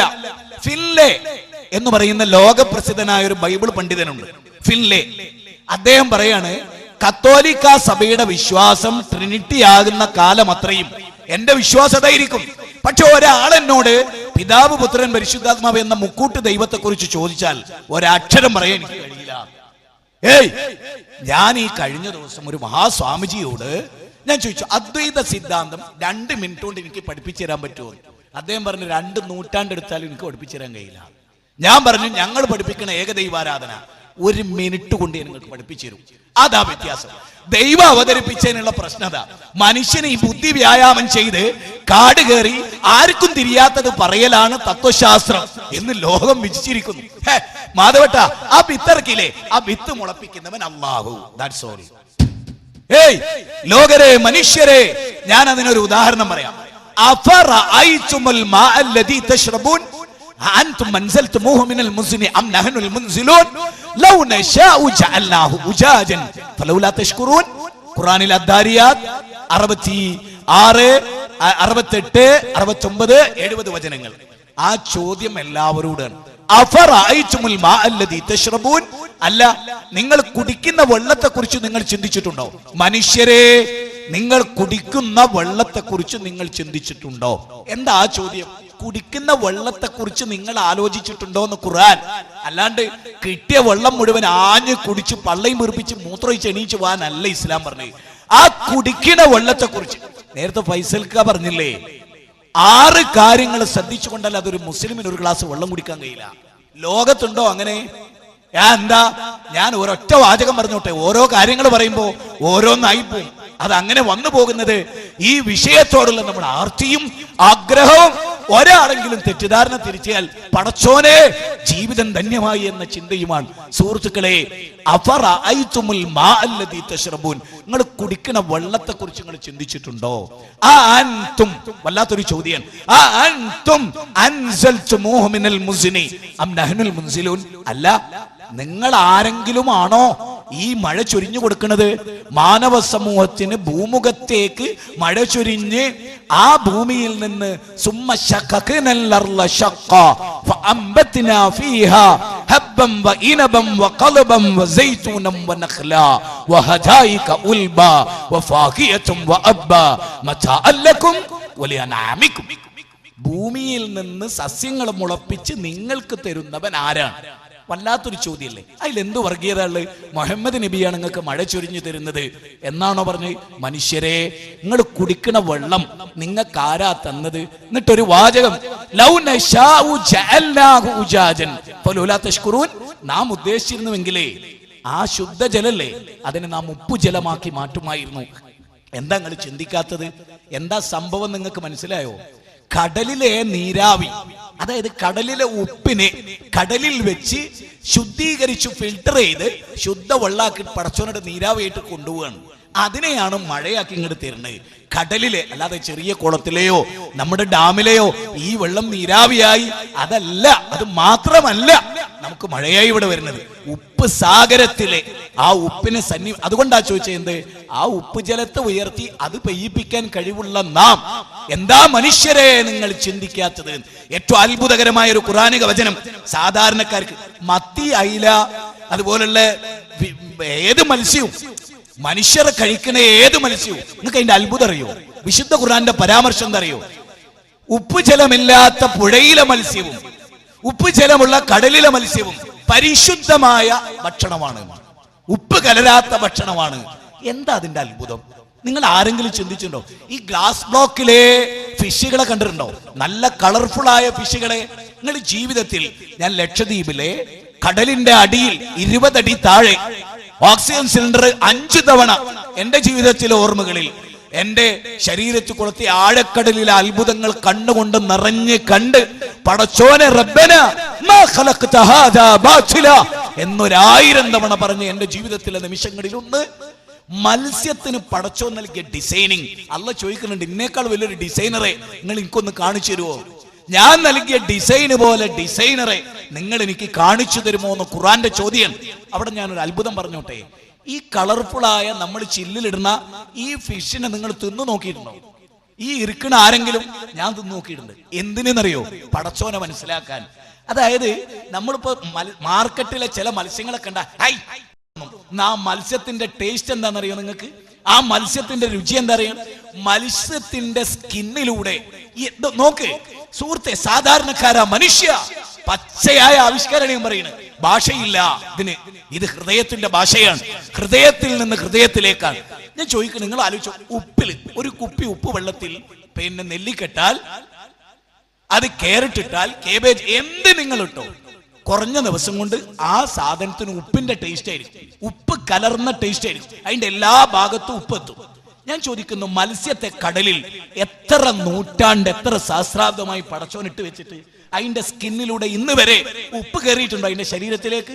ഉപ്പ് ആവശ്യമുള്ളവന് ആവശ്യമുള്ള തോതിലും ഉപ്പ് ആവശ്യമില്ലാത്തവൻ ആവശ്യമില്ലാത്ത വിധം ഉപയോഗിക്കാൻ മനുഷ്യർക്ക് കഴിക്കാൻ അള്ള പടച്ചതാണ് ഈ മത്സ്യം എന്നതിന്റെ ഏറ്റവും വലിയ തെളിവ്.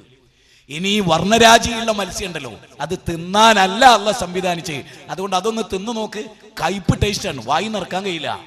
നേരെ മറിച്ച് അറുപ്പും വെറുപ്പും തോന്നുന്ന ചില ഫിഷ് ഉണ്ടല്ലോ, തിന്ന് മനുഷ്യൻ പൂതി തീരില്ല. അത് രണ്ടും ജീവിതത്തിൽ പല ഒരു ചെയ്തിട്ട് ഞാൻ പറയണം. മനുഷ്യരെ, പടച്ചോനെ കാണാൻ കൈവിരൽ നോക്കിയാൽ മതി. ലോകത്തിന്റെ സിട്ടാവിനെ കാണാൻ ബാല, നിന്റെ ഈ കൈവിരലില്ലേ, പഞ്ചായത്ത് വില്ലേജ് ഓഫീസിൽ പോയി നിന്റെ ആധാരത്തിൽ ഇങ്ങനെ വെച്ച് പ്രസ് ചെയ്യണത്, അത് അള്ളാഹുവിന്റെ നിദർശനമാണ്. ലാ ഉഖ്സിമു ബിയൗമിൽ ഖിയാമ വലാ ഉഖ്സിമു ബിന്നഫ്സിൽ ലവാമ അയഹ്സബുൽ ഇൻസാനു അല്ലൻ നജ്മാ ഇളാമ ബലാ ഖാദിരീന അലാ അൻ നുസബ്ബിയ ബനാന. ഇസ്ലാം പറയുന്ന, ഖുർആൻ പറയുന്ന 75-ാം അധ്യായം 4-ാമത്തെ വചനം എന്താ പറയുന്നറിയോ? എല്ലാവരുടെ വിരലടയാളവും വ്യത്യസ്തമാണ്. ലോകത്ത് തമ്പ് ഇംപ്രഷൻ, ലോകത്തെ കുറ്റകൃത്യങ്ങൾ തെളിയിക്കുന്നതിൽ ഏറ്റവും പ്രധാനമാണ് മനുഷ്യന്റെ വിരലടയാളം. 14 മുമ്പ് ഖുർആൻ പറയാണെന്ത്? ഒന്ന് ഞാൻ അതിനെ വിശദീകരിച്ചോട്ടെ. ഒരു അല്പസമയം നോക്ക്. ദക്ഷിണാഫ്രിക്കയിലെ ഏതോ ഒരു വനാന്തരത്തിൽ ഒരു പെണ്ണ് പ്രസവിച്ചൊരു കുഞ്ഞ്. ആ കുഞ്ഞിന്റെ വിരലടയാളം കേരളത്തിലെ കരുനാഗപ്പള്ളിയിലെ ഈ ഗ്രൗണ്ടിനോട് ചേർന്ന് കിടക്കുന്ന വീട്ടിലൊരു കുഞ്ഞ് പ്രസവിക്കുമ്പോ ദക്ഷിണാഫ്രിക്കയിലെ കാട്ടിൽ പ്രസവിച്ച ആ കുഞ്ഞിന്റെ വിരലടയാളവുമായി ഈ കുഞ്ഞിന്റെ വിരലടയാളത്തിന് സാമ്യതല്ലടോ മനുഷ്യ? ഇല്ല. അതാ ഖുർആൻ പറയുന്നത്. 714 കോടി മനുഷ്യന്റെ വിരലും വ്യത്യസ്തം. അതായത് ഒരു വില്ലേജ് ഓഫീസിൽ ഒരു രജിസ്റ്റർ ഓഫീസിൽ കൊണ്ടുപോയി ആധാരത്തിൽ വിരല് വെക്കുമ്പോ ദക്ഷിണാഫ്രിക്ക എന്നൊരു ജോൺ വന്നിട്ട് ഇവിടെ വിരലടയാളം വെച്ചാൽ രണ്ടാളതും ഒരേപോലെ എന്നൊരവസ്ഥയില്ല എന്ന് ഖുർആൻ. അങ്ങനെ നിന്നെ സൃഷ്ടിച്ച ഞാനാ പറയുന്നത് മരണത്തിന് ശേഷം ഒരു ജീവിതമുണ്ട്. ഇനി പറയൂ, വിശുദ്ധ ഖുർആൻ ദൈവികമോ മനുഷ്യനിർമ്മിതമോ? ഞാൻ വളരെ രസകരമായി നിങ്ങൾ ബഹ്റൈൻ എന്നൊരു രാജ്യമുണ്ട്. നോക്കൂ, മർജൽ ബഹ്റൈനി യൽതഖിയാൻ ബൈനഹുമാ ബർസഖുൻ ലാ യബ്ഗിയാൻ. വിശുദ്ധ ഖുർആൻ 55-ാം അധ്യായം 19-ാമത്തെ വചനം. പല അധ്യായങ്ങളിലും ആ ഭാഗമുണ്ട്. അതായത് കടലിൽ സ്വതന്ത്രമായി നിലനിൽക്കുന്ന കടലിൽ അല്ലാഹ് പറയാണ്, ലോകത്തിന്റെ സിട്ടാവ് പറയാണ്, ശുദ്ധജലമുള്ള സ്ഥലമുണ്ട്, ഉപ്പുജലവും. എങ്ങനെ? സാധാരണക്കാർക്ക് വേണ്ടി ഞാൻ അതും വിശദീകരിക്കുന്നു. ഒരു ഡവറ കൊണ്ടുവരിക, ആ ഡവറയില് കിണറിൽ നിന്ന് കോരി വെള്ളമൊഴിക്കുക. എന്നിട്ട് ആ ഡവറയിൽ, ഒരേ ഡവറയിലെ വെള്ളത്തിൽ വലത് ഭാഗത്തെ കൈകൊണ്ട് മുക്കുമ്പോ ശുദ്ധജലം, ഇടത് ഭാഗത്തെ കൈകൊണ്ട് മുക്കുമ്പോ ഉപ്പുജലം. അത്ഭുതമല്ലേ അത്? അല്ലേ? വിശുദ്ധ ഖുർആൻ 14 മുമ്പ് പറയാണ്, അങ്ങനെ ചില സ്ഥലങ്ങൾ സാഗരങ്ങളിലുണ്ട്. അല്ലാഹ് പറയാണ്, ഇത് മുഹമ്മദ് നബി, കടലിൽ സഞ്ചരിച്ചിട്ടില്ലാത്ത റസൂലുള്ളാഹി സ്വല്ലല്ലാഹി അലൈഹി വസല്ലം, ആ സമുദ്ര ശാസ്ത്രത്തെ കുറിച്ച് ഗവേഷണം നടത്തിയിട്ടില്ലാത്ത പ്രവാചകൻ, ഇതൊന്നും കണ്ടെത്തിയിട്ടില്ലാത്ത പ്രവാചകൻ ഖുർആനിൽ ഓതി തരികയാണെന്ത്? ഒരേ കടലിലെ ഒരു സ്ഥലത്ത് നിങ്ങൾക്ക് മറ കാണാൻ. ഖുർആന്റെ പ്രയോഗം തന്നെ എന്താ അറിയോ? 2 കടലുകളെ അഴിച്ചുവിട്ടവനാണ് അവൻ. ഒന്നിനിടയിൽ ഒരു മറയുണ്ട്, പക്ഷെ നിങ്ങൾക്ക് കാണാൻ കഴിയില്ല. അങ്ങനത്തെ ഒരു മറ. ഇനി നിങ്ങൾക്കറിയോ ബഹ്റൈനിലെ പിന്നെ നിങ്ങൾക്കറിയാം, യൂറോപ്യൻ ഗൾഫ് ഭാഗത്തേക്ക്, അതായത് ബഹ്റൈൻ തീരത്ത് നിന്ന് 3.5 കിലോമീറ്റർ 3.5 കിലോമീറ്റർ യാത്ര ചെയ്താൽ ഉമ്മു സവാലി എന്ന് പറയുന്ന ഒരു സ്ഥലമുണ്ട്. ഉമ്മു സവാലി. ആ ഉമ്മു സവാലിയുടെ പ്രത്യേകത എന്താ? കടലാണ്. ആ കടലിന്റെ പ്രത്യേകത എന്താ? ആ ഉമ്മു സവാലിയിൽ നിന്ന് ഒരു ഭാഗത്തുനിന്ന് വെള്ളമെടുത്താൽ നല്ല ശുദ്ധജലം കുടിക്കാൻ, അതേ വെള്ളത്തിന്റെ അപ്പുറത്തൊക്കെ വെള്ളമുണ്ട്.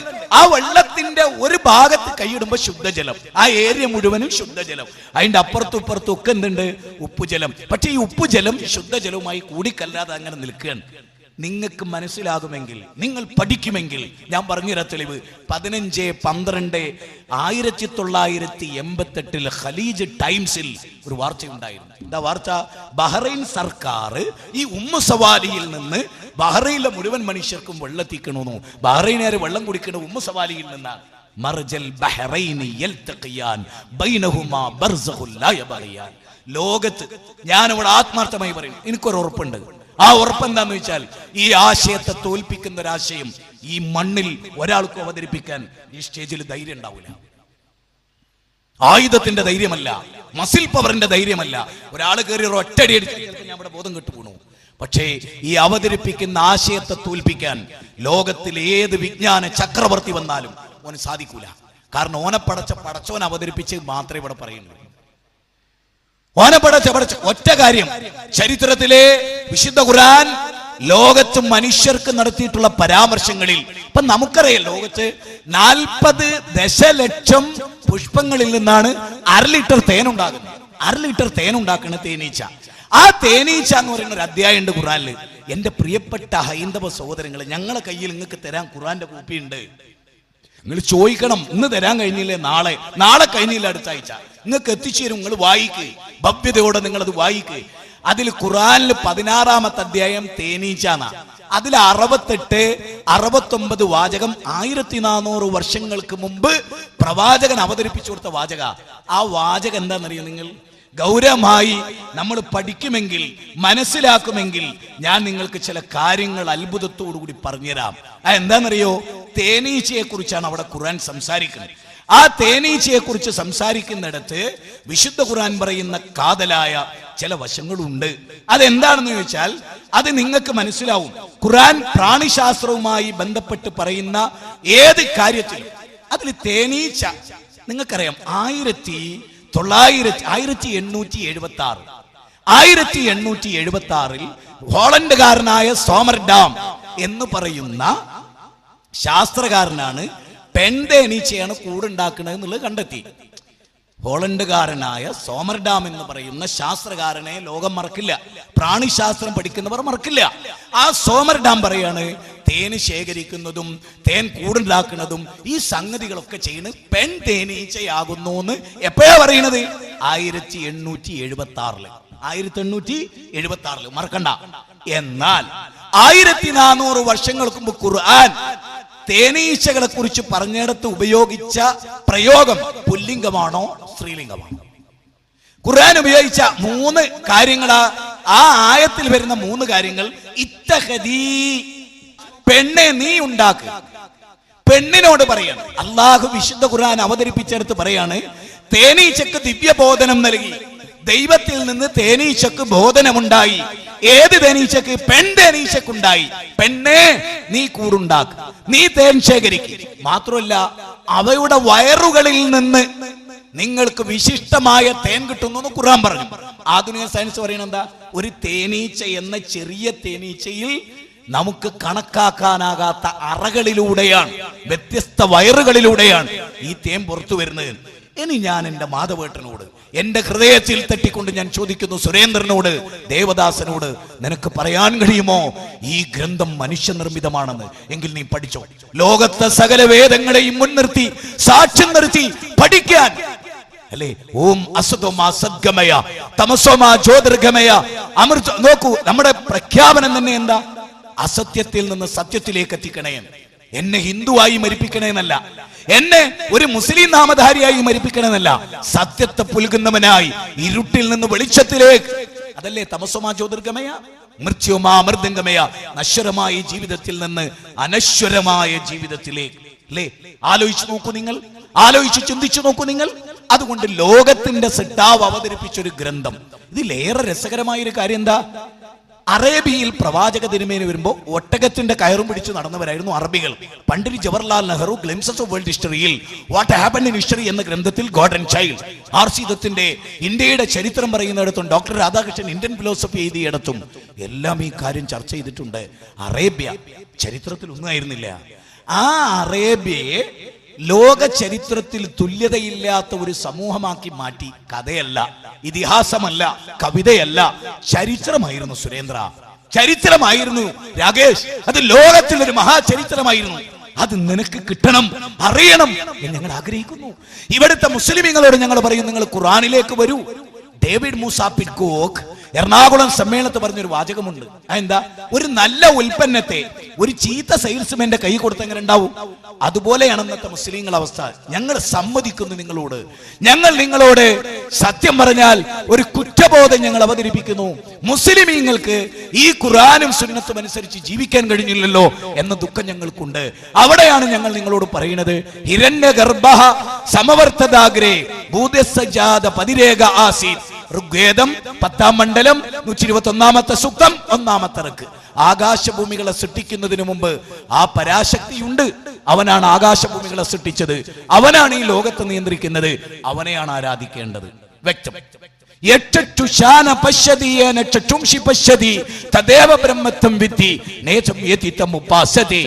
എന്ന് പറയും വേദഗ്രന്ഥം. മനുഷ്യരെ പഠിപ്പിക്കുന്ന ആശയം ഇതാണ്. അവിടെ മനുഷ്യരോട് പറയണത് എന്താണ്? നിങ്ങൾ കണ്ണുകൊണ്ട് കണ്ടാരാധിക്കുന്ന ദൈവമല്ല, ലോകത്തിന്റെ സൃഷ്ടാവിനെയാണ് ആരാധിക്കേണ്ടത്. അലംതറ അന്നല്ലാഹു യസ്ജുദു ലഹു മൻ ഫിസ് സമാവാതി വമൻ ഫിൽ അർദ് വശംസു വൽ ഖമറു വൻ നുജൂമു വൽ ജിബാലു വസ്സജറു വദ്ദവാബ് വകസീറും മിനൻ നാസ്. അത്ഭുതകരമായ ഒരു ഖുർആനിക വചന. ഖുർആനിലെ 22-ാം അധ്യായം 18-ാമത്തെ വചനം. ആ വചനത്തിൽ പറയുന്നത് എന്താ? അത് ഗൗരവമായിട്ടൊന്ന് ആലോചിച്ച് നോക്കിയേ. അത് ഗൗരവമായി ഒന്ന് ആലോചിച്ച് നോക്കേ. സൂര്യൻ, ചന്ദ്രൻ, ആകാശഭൂമികളിലുള്ളതെല്ലാം, നക്ഷത്രങ്ങൾ, മരങ്ങൾ, ജന്തുക്കൾ എല്ലാം ദൈവത്തെ ആരാധിക്കുന്നു. മനുഷ്യരെ നിങ്ങളിൽ ചിലരും, മനുഷ്യരെ നിങ്ങളിൽ ചിലരും. ഇസ്ലാം പറയുന്നത് എന്താ? ആരാ സൂര്യനെ സൃഷ്ടിച്ചത്? അവനെ ആരാധിക്കുക. ആരാ ചന്ദ്രനെ സൃഷ്ടിച്ചത്? അവനെ ആരാധിക്കുക. ആരാ നമുക്ക് കണ്ണ് നൽകിയത്? അവനെ ആരാധിക്കുക. ആരാ നമുക്ക് ഹൃദയം നൽകിയത്? ഹൃദയവേദന വരുമ്പോ അവനോട് പറയാ. എത്ര സുന്ദരമായ, പണം ആവശ്യമില്ലാത്ത, ചൂഷണം ചെയ്യാത്ത, ഒരു ജ്യോത്സ്യന്റെയും തങ്ങളെടുത്ത് പോകണ്ടാത്ത ലോകത്തിന്റെ നാഥനിലേക്ക് കൈയുയർത്ത് ത്വമേവ. നോക്കൂ, വേദഗ്രന്ഥം പറയാൻ, ത്വമേകം ശരണ്യം ത്വമേകം വരണ്യം ത്വമേകം ജഗത് കാരണം വിശ്വരൂപം. എന്താ ആ മഹാനിർവഹണ സ്തോത്രത്തിലെ വാചകം? എന്താ? പ്രാർത്ഥന കിളകിലവും ഏകനായ ഈശ്വര നിന്നോടാണ്. എന്റെ സഹായതേട്ടം അഖിലവും ഈശ്വര നിന്നോടാണ്. നീ ആരാ? ത്വമേകം ശരണ്യം ത്വമേകം വരണ്യം ത്വമേകം ജഗത് കാരണം വിശ്വരൂപം. ഈ മഹാജഗത്തിനെ മുഴുവനും സൃഷ്ടിച്ചവൻ നീയാണ്. റബ്ബുസ് സമാവാതി വൽ അർദ് വമാ ബൈനഹുമാ ഇൻ കുൻതും മൂഖിനീൻ. 26-ാം അധ്യായം 23-ാമത്തെ വചനം. എന്തായാലും പറയുന്നത്, ആകാശഭൂമികളെയും അവക്കിടയിലുള്ളതിനെയും സൃഷ്ടിച്ചവനാണ് എന്റെ ഈശ്വരൻ. നോക്ക്, 714 കോടി മനുഷ്യരെയും സൃഷ്ടിച്ചവനാണ് സാക്ഷാൽ അല്ലാഹ്. അറബിയിൽ അല്ലാഹ് എന്ന് പറഞ്ഞാൽ അൽ ഇലാഹ്, സാക്ഷാൽ ആരാധ്യൻ. ആരെയാണോ ആരാധിക്കേണ്ടത്, ആർക്കാണോ അതിനുള്ള അർഹത, അവൻ. വിശുദ്ധ ഖുർആനിലെ ഏറ്റവും ചെറിയൊരു അധ്യായം പറഞ്ഞ് ഞാൻ ആ ഭാഗം അവസാനിപ്പിക്കാൻ. കുൽ, പറയുക പ്രവാചക, ഹുവല്ലാഹു അഹദ്. കാര്യം ദൈവം ഏകനാണ്. അല്ലാഹു അസ്സമദ്. ആ വാചകം ഞാനൊന്ന് പറഞ്ഞോട്ടെ. അല്ലാഹു ആരാണ്? അസ്സമദാണ്, പരാശ്രയമുക്തനാണ്, ആരുടെയും ആശ്രയമില്ലാത്തവനാണ്. ആരുടെ ആശ്രയം? ഇനി ഞാൻ പറയുന്ന ഒന്ന് ശ്രദ്ധിച്ചോ. മുഹമ്മദ് നബി സല്ലല്ലാഹു അലൈഹി വസല്ലമ സഹാബികൾ അദ്ദേഹത്തെ പ്രൊട്ടക്ട് ചെയ്തു. സഹാബികൾ അദ്ദേഹത്തിന്റെ കൂടെ ജീവിച്ചു. അദ്ദേഹത്തിന് പാറാവാരി നിന്നു ഒരു കാലഘട്ടം വരെ, അല്ലേ? എല്ലാവർക്കും അറിയാം അദ്ദേഹത്തിന് സംരക്ഷണം വേണ്ടി വന്നു. ആരുണ്ടെന്നെ സഹായിക്കാൻ? ഈസാ നബി ചോദിച്ചു. ആരുണ്ടെന്നെ സഹായിക്കാൻ? മൂസാ നബി ചോദിച്ചു. പ്രവാചകന്മാരും ജനങ്ങളെ നമ്മളൊക്കെ പലരെ ആശ്രയിക്കണം. അമ്മയെ ആശ്രയിക്കാതെ ആർക്കെങ്കിലും ജീവിക്കാൻ പറ്റുമോ? ഒരു പോയിന്റ് ഞാനൊന്ന് പറഞ്ഞോട്ടെ. അള്ളാഹുവിന് സ്തുതി. ആ പോയിന്റ് ഓർമ്മിപ്പിച്ച അള്ളാഹുവിന് സ്തുതി. അതായത് ദേവകിയുടെ 8ാമത്തെ പുത്രനായിട്ടാണ് ശ്രീകൃഷ്ണൻ ജനിക്കുന്നത്. ദേവകിയുടെ മാറിടത്തിൽ നിന്ന് പാല് കുടിക്കുന്നു ശ്രീകൃഷ്ണൻ. കൗസല്യയുടെ പുത്രനായി ശ്രീരാമൻ ജനിക്കുന്നു, പാല് കുടിക്കുന്നു. മുഹമ്മദ് നബി സല്ലല്ലാഹു അലൈഹി വസല്ലം ആമിന ബീവിയിൽ നിന്ന് പാല് കുടിക്കുന്നു, സ്ത്രീകൾ പാല് കുടിക്കുന്നു. അതുപോലെ ഓരോ മഹാന്മാരും അവരുടെ മാതാവിൽ നിന്ന് പാല് കുടിക്കുന്നു. മാതാമൃതാനന്ദമായി അവരുടെ അമ്മയിൽ നിന്ന് പാല് കുടിക്കുന്നു. സായിബാബ അവരുടെ അമ്മയിൽ നിന്ന് പാല് കുടിക്കുന്നു. കാരണം ആ പാല് കുടിക്കാതെ ആ കുഞ്ഞിന് ജീവിതമില്ല, രക്ഷയില്ല. അവൻ അമ്മയെ ആശ്രയിക്കാതെ വയ്യ. എന്നാൽ സാക്ഷാൽ സർവശക്തന് ഇതാവശ്യമില്ല. ലക്ഷ്മണന്റെ സഹായം ശ്രീരാമൻ ആവശ്യമുണ്ട്, സീതയുടെ സഹായം ആവശ്യമുണ്ട്, ബാക്കിയുള്ളവരുടെ സഹായം ആവശ്യമുണ്ട്. സർവശക്തന് അത് ആവശ്യമില്ല. ആരുടെയും ആശ്രയമില്ലാത്ത സർവശക്തനായ ലോകത്തിന്റെ നാഥനെ ആരാധിക്കുക എന്ന് പറഞ്ഞാൽ അതിലെന്ത് വർഗീയതയാണ്, അതിലെന്ത് വിഭാഗീയതയാണ്, അതിലെന്താ ആളുകൾക്ക് പറ്റാത്തതുള്ളത്? സഹോദരങ്ങളെ, എന്റെ സമയം, എന്റെ ട്രെയിൻ പോയിട്ടുണ്ടാവും എന്ന് ഞാൻ വിചാരിക്കുകയാണ്. സുഹൃത്തുക്കളെ, ഞാൻ പറയുന്നത് ഈ ഒരു തത്വത്തിന് വേണ്ടി ഇന്ന് രാത്രി മുഴുവൻ കഴിച്ചുകൂട്ടിയാലും സഹോദരങ്ങളെ, ഈ ആശയത്തെ നിങ്ങൾ ഗൗരവമായി മനസ്സിലാക്കുക. ഈ ലോകത്തിന്റെ സിട്ടാവിലേക്കാണ് ഈ ഗ്ലോബൽ ഇസ്ലാമിക് മിഷനിലൂടെ ഞങ്ങൾ നിങ്ങളെ ക്ഷണിക്കുന്നത്. ഇതിന്റെ 2ാം ഭാഗം മനുഷ്യനൊരു നല്ല ജീവിതം ഉണ്ടാവും. മദ്യപാനം, വ്യഭിചാരം, പലിശ, കൊള്ള. നോക്ക്, അറബ് നാട്ടിൽ പ്രവാചക തിരുമേനി ജീവിച്ച കാലത്ത് അവർ മദ്യപിച്ചിരുന്നു. വളരെ ലളിതമായി ഞാൻ പറയും, അവർ മദ്യപിച്ചിരുന്നു. ഒരു ഖുർആനിക വചനം ഇറങ്ങി, ഇനി ജീവിതത്തിൽ ഒരിക്കലും മദ്യപിക്കരുത്. നോക്ക്, ഒരൊറ്റ 2 ഖുർആനിക വചനം. ഖുർആനിലെ 5-ാം അധ്യായം 90-91 വചനം. ആ വചനത്തിലുള്ളത് എന്താ? ഇനി മേലിൽ മദ്യത്തിന്റെ ഒരംശവും നിങ്ങൾ ഉപയോഗിക്കാൻ പാടില്ല. അന്ന് അബൂതല്ലത്തുൽ അൻസാരി അബ്കാരി കോൺട്രാക്ടറായിരുന്നു. അബ്കാരി കോൺട്രാക്ടർ അദ്ദേഹത്തിന്റെ മുമ്പിൽ അനസ് റളിയല്ലാഹു വന്നിട്ട് പറഞ്ഞു, ദാ മദ്യം നിരോധിച്ചിരിക്കുന്നു. അപ്പൊ ചോദിച്ചു, അങ്ങനെ പറഞ്ഞു? അതെ. എന്നാ ഇനി മദ്യം വേണ്ട. ആ കള്ളുഷാപ്പിൽ മദ്യപിച്ചിരുന്നവര് മുഴുവനും വായിലേക്ക് കൈയിട്ട് മദ്യം ഛർദ്ദിച്ചു. ഡ്രസ്സിൽ എവിടെങ്കിലും മദ്യമായിട്ടുണ്ട്, അത് കട്ട് ചെയ്ത് കളഞ്ഞു. ആ ചഷകങ്ങൾ മുഴുവനും കോടാലി കൊണ്ട് തല്ലി തകർത്തു. ജീവിതത്തിൽ ഒരിക്കലും പിന്നെ അറേബ്യയിലെ ആ ജനത മദ്യത്തിനെ തിരിഞ്ഞില്ല. മനസ്സ് തട്ടി ചോദിക്കുകയാണ്, ക്രിസ്ത്യാനികളെ, ഹൈന്ദവരെ, മുസ്ലിമീങ്ങളെ, ലോകത്തൊരു വേദത്തിന്റെ വചനം അവതരിച്ച ആ നിമിഷം മദ്യത്തിൽ നിന്ന് പൂർണ്ണമായി മോചിച്ച ഒരു ജനത ഋഗ്വേദത്തിന്റെ ജനതയായി ലോകത്തുണ്ടോ? സാമവേദത്തിന്റെ ജനതയായി ലോകത്തുണ്ടോ? അഥർവവേദത്തിന്റെ ജനതയായി ലോകത്തുണ്ടോ? ബൈബിളിന്റെ ഓൾഡ് ടെസ്റ്റ്മെന്റിന്റെ ജനതയായി ലോകത്തുണ്ടോ? ഏതെങ്കിലും ഒരു തത്വശാസ്ത്രത്തിനായി ലോകത്തുണ്ടോ? ഉണ്ടെങ്കിൽ നിങ്ങൾ പറയണം. ഇല്ല. പലിശാലയമില്ലാത്ത, വേശ്യാലയമില്ലാത്ത, ഈ നിലക്കുള്ള യാതൊരു ചിന്മയുമില്ലാത്ത ലോകം ഭരിച്ച ഏക ഭരണാധികാരി അതായിരുന്നു മുഹമ്മദ് നബി സല്ലല്ലാഹു അലൈഹി വസല്ലം. നേരത്തെ അവിടെ സൂചിപ്പിച്ചു, മനസ്സിന്റെ പരിവർത്തനത്തിലൂടെയല്ലാതെ മദ്യത്തുനിന്ന് മനുഷ്യനെ മുക്താക്കാൻ കഴിയില്ല.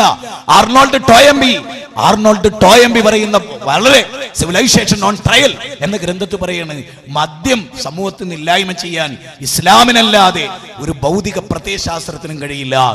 അവിടെയാണ് ഇസ്ലാം കാര്യത്തിൽ എന്തുകൊണ്ട് വ്യഭിചരിക്കരുത്? അലം യാലം ബി അന്നല്ലാഹ യറാ, നിന്നെ സൃഷ്ടിച്ച നാഥൻ കാണുന്നു, അത് മ്ലേച്ഛമാണ്. എന്തുകൊണ്ട് ജീൻസ് പെണ്ണ് ധരിക്കരുത്? എന്തുകൊണ്ട് മനുഷ്യർ ഈ തീവ്രവാദ ഭീകരവാദ കാര്യങ്ങളിൽ എന്തുകൊണ്ട് ഏർപ്പെടരുത്?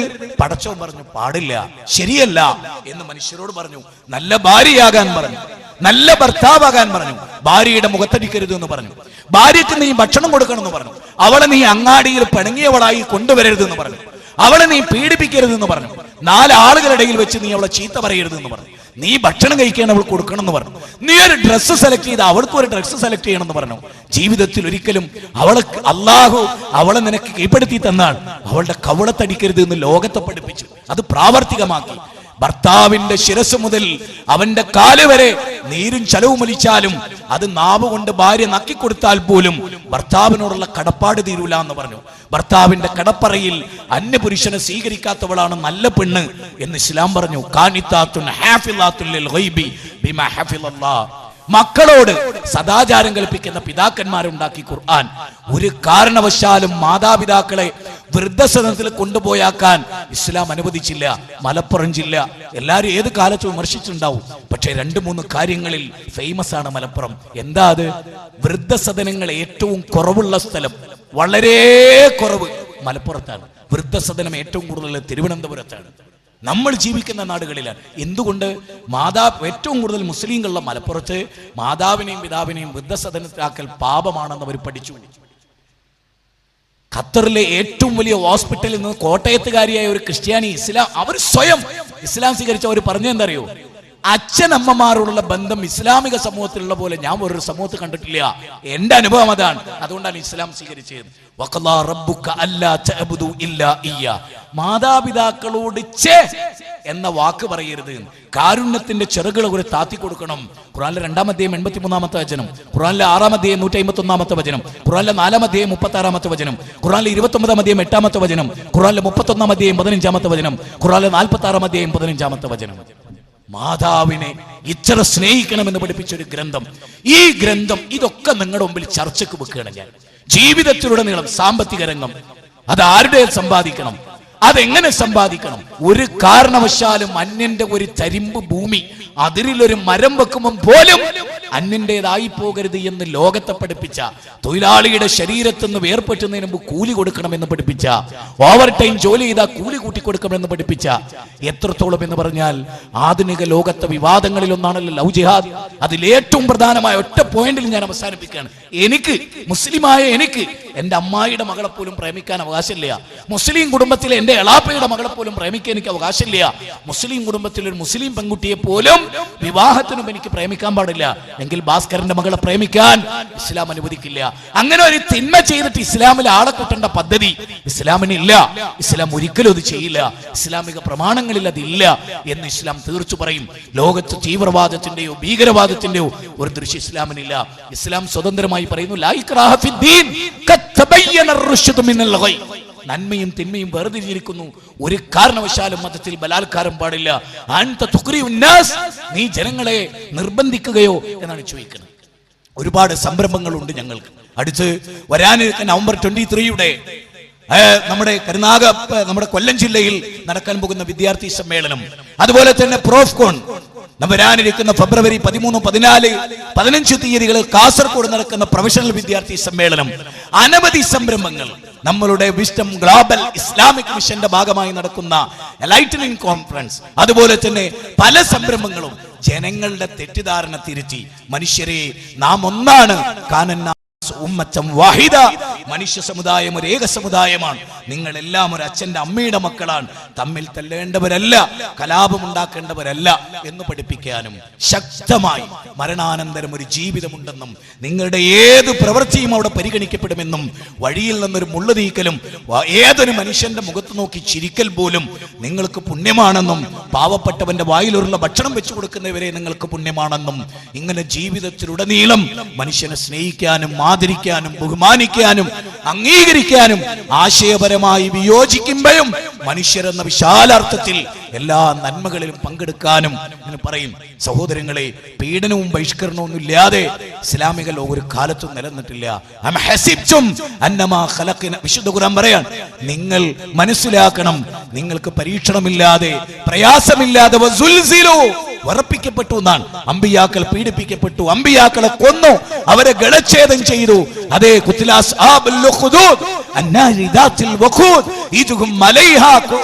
വഹും അലാ മാ യഫ്അലൂന ബിൽ മുഅ്മിനീന ശുഹൂദ്. അങ്ങനെ പീഡിപ്പിക്കപ്പെട്ടു അവർ. അതൊക്കെ ഉണ്ടാവും. ക്ഷമയാണ് അവലംബം. തിന്മയെ നന്മ കൊണ്ട് എതിരേറ്റ് ക്ഷമയുടെ ബാലപാഠം പഠിച്ച് ക്ഷമയുടെ മഹാനിദർശനമായി ഇസ്ബിറു വസാബിറു വറാബിതു, ക്ഷമിക്കുക, ക്ഷമയിൽ മുൻകടക്കുക, മുന്നൊരുക്കങ്ങൾ നടത്തുക, അപാകതകൾ തിരുത്തുക. ഈ മഹാസംരംഭത്തിന് നേതൃത്വം നൽകിയ എല്ലാവർക്കും അല്ലാഹു തൗഫീഖ് ചെയ്യുമാറാകട്ടെ. സകല മനുഷ്യർക്കും ഇതൊരു വെളിച്ചമായി തീരട്ടെ. നാഥ, അപാകതകൾ ഉണ്ടെങ്കിൽ അത് ഞങ്ങളുടെ അപാകതയാണ്. നാഥ, നിന്റെ മതത്തിൽ ഇല്ലാത്തത് പറഞ്ഞു പോയെങ്കിൽ അത് ഞങ്ങളുടെ അപാകതയാണ്. നാഥ, നിന്റെ മതം മഹത്തരം തന്നെ, നിന്റെ ആദർശം മഹത്തരം തന്നെ, നിന്റെ ദൈവീക ഗ്രന്ഥം മഹത്തരം തന്നെ. ഞങ്ങൾ അതിനെ അംഗീകരിക്കുന്നു നാഥ. അത് ജനങ്ങൾക്ക് എത്തിച്ചു കൊടുക്കുന്ന ഈ സംരംഭത്തെ നാഥ നീ സഹായിക്കണമേ. ഇതിനു വേണ്ടി ഓടി നടന്നവരെ നീ സഹായിക്കണമേ. ഇതിനു വേണ്ടി വേദനിച്ചവരെ നീ സഹായിക്കണമേ. ഇതിനു വേണ്ടി പരിഭ്രമിച്ചു പോയവരെ നീ ധൈര്യം നൽകണമേ. പ്രയാസങ്ങളും ബുദ്ധിമുട്ടുകളിലൂടെയാണ് സ്വർഗം എന്ന ബോധം അവരുടെ മനസ്സിൽ നീ അങ്കുരിപ്പിച്ചു കൊടുക്കണമേ. ഞങ്ങളെ തെറ്റിദ്ധരിച്ചവരും ആക്രമിക്കാൻ ശ്രമിച്ചവരും ഒക്കെ ഉണ്ടാകാം. പഠിച്ചവൻ അത് അവരുടെ അറിവില്ലായ്മ കൊണ്ടാണ്. നീ അവർക്ക് പുറത്തു കൊടുക്കണമേ. അവരെയും ഞങ്ങളെയും നാളെ നല്ല വിശ്വാസികളായി നിന്റെ സ്വർഗത്തിന്റെ അവകാശികളാക്കി നീ മാറ്റണമേ. രോഗം കൊണ്ട് പ്രയാസപ്പെടുന്നവർക്ക് നീ ശിഫ നൽകണമേ. ലോകത്തിന്റെ അഷ്ടദിക്കുകളിൽ പീഡിപ്പിക്കപ്പെടുന്നവർക്ക് നീ ആശ്വാസം നൽകണമേ.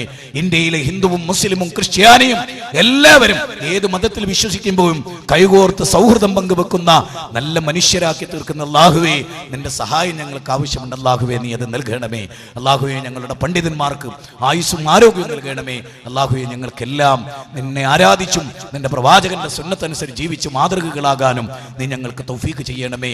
അല്ലാഹുമ്മ ഗ്ഫിർ ലിൽ മുഅ്മിനീന വൽ മുഅ്മിനാത്ത് വൽ മുസ്ലിമീന വൽ മുസ്ലിമാത്ത് അൽഅഹ്യാഇ വൽ അംവാത്ത് റബ്ബനാ ഹബ് ലനാ മിൻ അസ്വാജിനാ വദുർരിയാതിനാ ഖുർറത അഅ്യുനിൻ വജ്അൽനാ ലിൽ മുത്തഖീന ഇമാമാ റബ്ബനാ ലാ തുസിഗ ഖുലൂബനാ ബഅദ ഇദ് ഹദൈതനാ വഹബ് ലനാ മിൻ ലദുൻക റഹ്മ ഇന്നക അൻതൽ വഹാബ് റബ്ബനാ ഗ്ഫിർ ലനാ വലി ഇഖ്വാനിന الذين سبقونا بالإيمان ولا تجعل في قلوبنا غلا للذين آمنوا ربنا إنك رؤوف رحيم ربنا آتنا في الدنيا حسنة وفي الآخرة حسنة وقنا عذاب النار آمين برحمتك يا أرحم الراحمين السلام عليكم ورحمة الله. സഹോദരങ്ങളെ, നമ്മുടെ സമ്മേളനം ഇവിടെ അവസാനിക്കുകയാണ്. ഇനി നന്ദി പ്രകടനം മാത്രമാണ് ബാക്കിയുള്ളത്. വളരെ പ്രൗഢമായ രീതിയിൽ ഇന്നലെ ആരംഭിച്ച ക്യാമ്പ് മുതൽ ഇന്ന് രാവിലെ സംഘടിപ്പിച്ച ഡോർ ടു ഡോറിലൂടെ മണിക്കൂറുകൾ നീണ്ടു നിൽക്കുന്ന വൈജ്ഞാനിക സെഷനോടുകൂടെ ഇത് അവസാനിക്കുമ്പോൾ ഈ സമ്മേളനത്തിന് നന്ദി പ്രകടിപ്പിച്ചുകൊണ്ട് അവസാന വാക്കുകൾ രേഖപ്പെടുത്തുന്നത് MSMന്റെ കൊല്ലം ജില്ലാ സെക്രട്ടറി കൂടിയ സുഹൃത്ത് സഹൽ സലഫിയാണ്. അദ്ദേഹത്തെ ക്ഷണിക്കുന്നു. അസ്സലാമു അലൈക്കും വറഹ്മത്തുള്ളാഹി. അൽഹംദുലില്ലാഹി റബ്ബിൽ ആലമീൻ. അസ്സലാത്തു വസ്സലാമു അലാ അഷ്റഫിൽ മുർസലീൻ വഅലാ ആലിഹി വസഹ്ബിഹി അജ്മഈൻ. അമ്മാ ബഅദ്. സ്നേഹമുള്ള പണ്ഡിതന്മാരെ, സഹോദരങ്ങളെ, ഈ ഒരു സന്ദർഭത്തിൽ വിസ്ഡം ഗ്ലോബൽ ഇസ്ലാമിക് മിഷന്റെ എൻലൈറ്റനിങ് കോൺഫറൻസ് ഇവിടെ സമാപനം കുറിക്കുന്ന സന്ദർഭമാണ്. സഹോദരങ്ങളെ, നമ്മുടെ സമയം വളരെയധികം അതിക്രമിച്ചിരിക്കുകയാണ്. ഈ ഒരു സന്ദർഭത്തിൽ ഒരു സംസാരത്തിന് മുതിരേണ്ട ആവശ്യമില്ല. നമ്മളെല്ലാ കാര്യങ്ങളും മനസ്സിലാക്കി കഴിഞ്ഞു, കാര്യങ്ങൾ വ്യക്തമായി കഴിഞ്ഞു. സഹോദരങ്ങളെ, ഇവിടെ ഇങ്ങനെ ഒരു എൻലൈറ്റനിങ് കോൺഫറൻസ് അവസാനിക്കുന്നതുകൂടി നമ്മുടെ പ്രവർത്തനങ്ങൾ അവസാനിക്കുന്നില്ല. എൻ്റെ കർത്തവ്യത്തിലേക്ക് ഞാൻ കടക്കുകയാണ്. ഈ ഒരു എൻലൈറ്റനിങ് കോൺഫറൻസിന്റെ സമാപന സെക്ഷനിൽ വൈജ്ഞാനിക സമ്മേളനത്തിൽ ഇതിന്റെ അധ്യക്ഷത വഹിച്ച ISMന്റെ സംസ്ഥാന പ്രസിഡന്റ് TK അഷ്റഫ് സാഹിബിന് ഈ ഒരു സന്ദർഭത്തിൽ കൃതജ്ഞത രേഖപ്പെടുത്തുകയാണ്. അതുപോലെ തന്നെ ഇവിടെ പ്രഭാഷണങ്ങൾ നിർവഹിച്ച താജുദ്ദീൻ സ്വലാഹി, ഷമീർ മദീനി, ഫൈസൽ പുതുപ്പറമ്പ്, മുജാഹിദ് ബാലുശ്ശേരി തുടങ്ങിയ പ്രഗത്ഭ പണ്ഡിതന്മാർക്കും ഈ ഒരു സന്ദർഭത്തിൽ കൃതജ്ഞത രേഖപ്പെടുത്തുകയാണ്. ഇതിനേക്കാളേറെ, ഇതിനെല്ലാം അപ്പുറം ഈ ഒരു വിജയകരമായ പരിപാടി ഇവിടെ ഇത്രത്തോളം സന്തോഷകരമായ രൂപത്തിൽ വിജയകരമാക്കി തന്ന അല്ലാഹു സുബ്ഹാനഹു വ തആലയ്ക്ക് എല്ലാ വിധത്തിലുള്ള നന്ദിയും അല്ലാഹു തആലയ്ക്ക് രേഖപ്പെടുത്തുകയാണ്. അൽഹംദുലില്ലാഹ്. അല്ലാഹുവിന് എല്ലാ തരത്തിലും നന്ദി രേഖപ്പെടുത്തുകയാണ്. സഹോദരങ്ങളെ, ഈ ഒരു സന്ദർഭത്തിൽ നമുക്ക് വേണ്ട എല്ലാ സഹായങ്ങളും ഇവിടെ ഒരുക്കി തന്ന നിയമപാലകർ, അവർക്ക് എല്ലാ തരത്തിലും നമ്മൾ കൃതജ്ഞത രേഖപ്പെടുത്തുകയാണ്. അതുപോലെ തന്നെ 2 ദിവസമായി ഇവിടെ 100ഉം 200ഉം 300ഉം കിലോമീറ്ററുകൾ താണ്ടി ഇവിടെ വരികയും അള്ളാഹുവിന്റെ ദീൻ ഈ സമൂഹത്തിൽ നമ്മൾ കാണാത്ത നമ്മൾ പോയിട്ടില്ലാത്ത സ്ഥലങ്ങളിലേക്ക് എത്തിക്കുവാൻ വേണ്ടി എല്ലാ തരത്തിലും കഷ്ടപ്പാടുകളും സഹിച്ച, വേദനകൾ സഹിച്ച ഒരുപാട് സഹോദരങ്ങൾ ഇവിടെ നിന്നും പോകുന്നുണ്ട്. അവർക്കെല്ലാവർക്കും ഈ ഒരു സന്ദർഭത്തിൽ കൃതജ്ഞത രേഖപ്പെടുത്തുകയാണ്. ഇത്തരം പ്രതിസന്ധി ഘട്ടത്തിലും വളരെയധികം പ്രയാസം സഹിച്ചുകൊണ്ട് ക്യാമ്പ് ചെയ്യുവാൻ വേണ്ടി നമ്മൾക്ക് സ്കൂൾ വിട്ടുതരികയുണ്ടായി. അൽ സയ്യിദ് സ്കൂളിൽ നമ്മളുടെ എല്ലാ ദഅവത്തിന്റെ പ്രവർത്തനങ്ങളും നടത്തുവാൻ വേണ്ടി ആ സ്കൂൾ വിട്ടുതന്ന അധികൃതർക്ക് ഈ ഒരു സന്ദർഭത്തിൽ വളരെ ഹാർദവമായി നന്ദി രേഖപ്പെടുത്തുകയാണ്.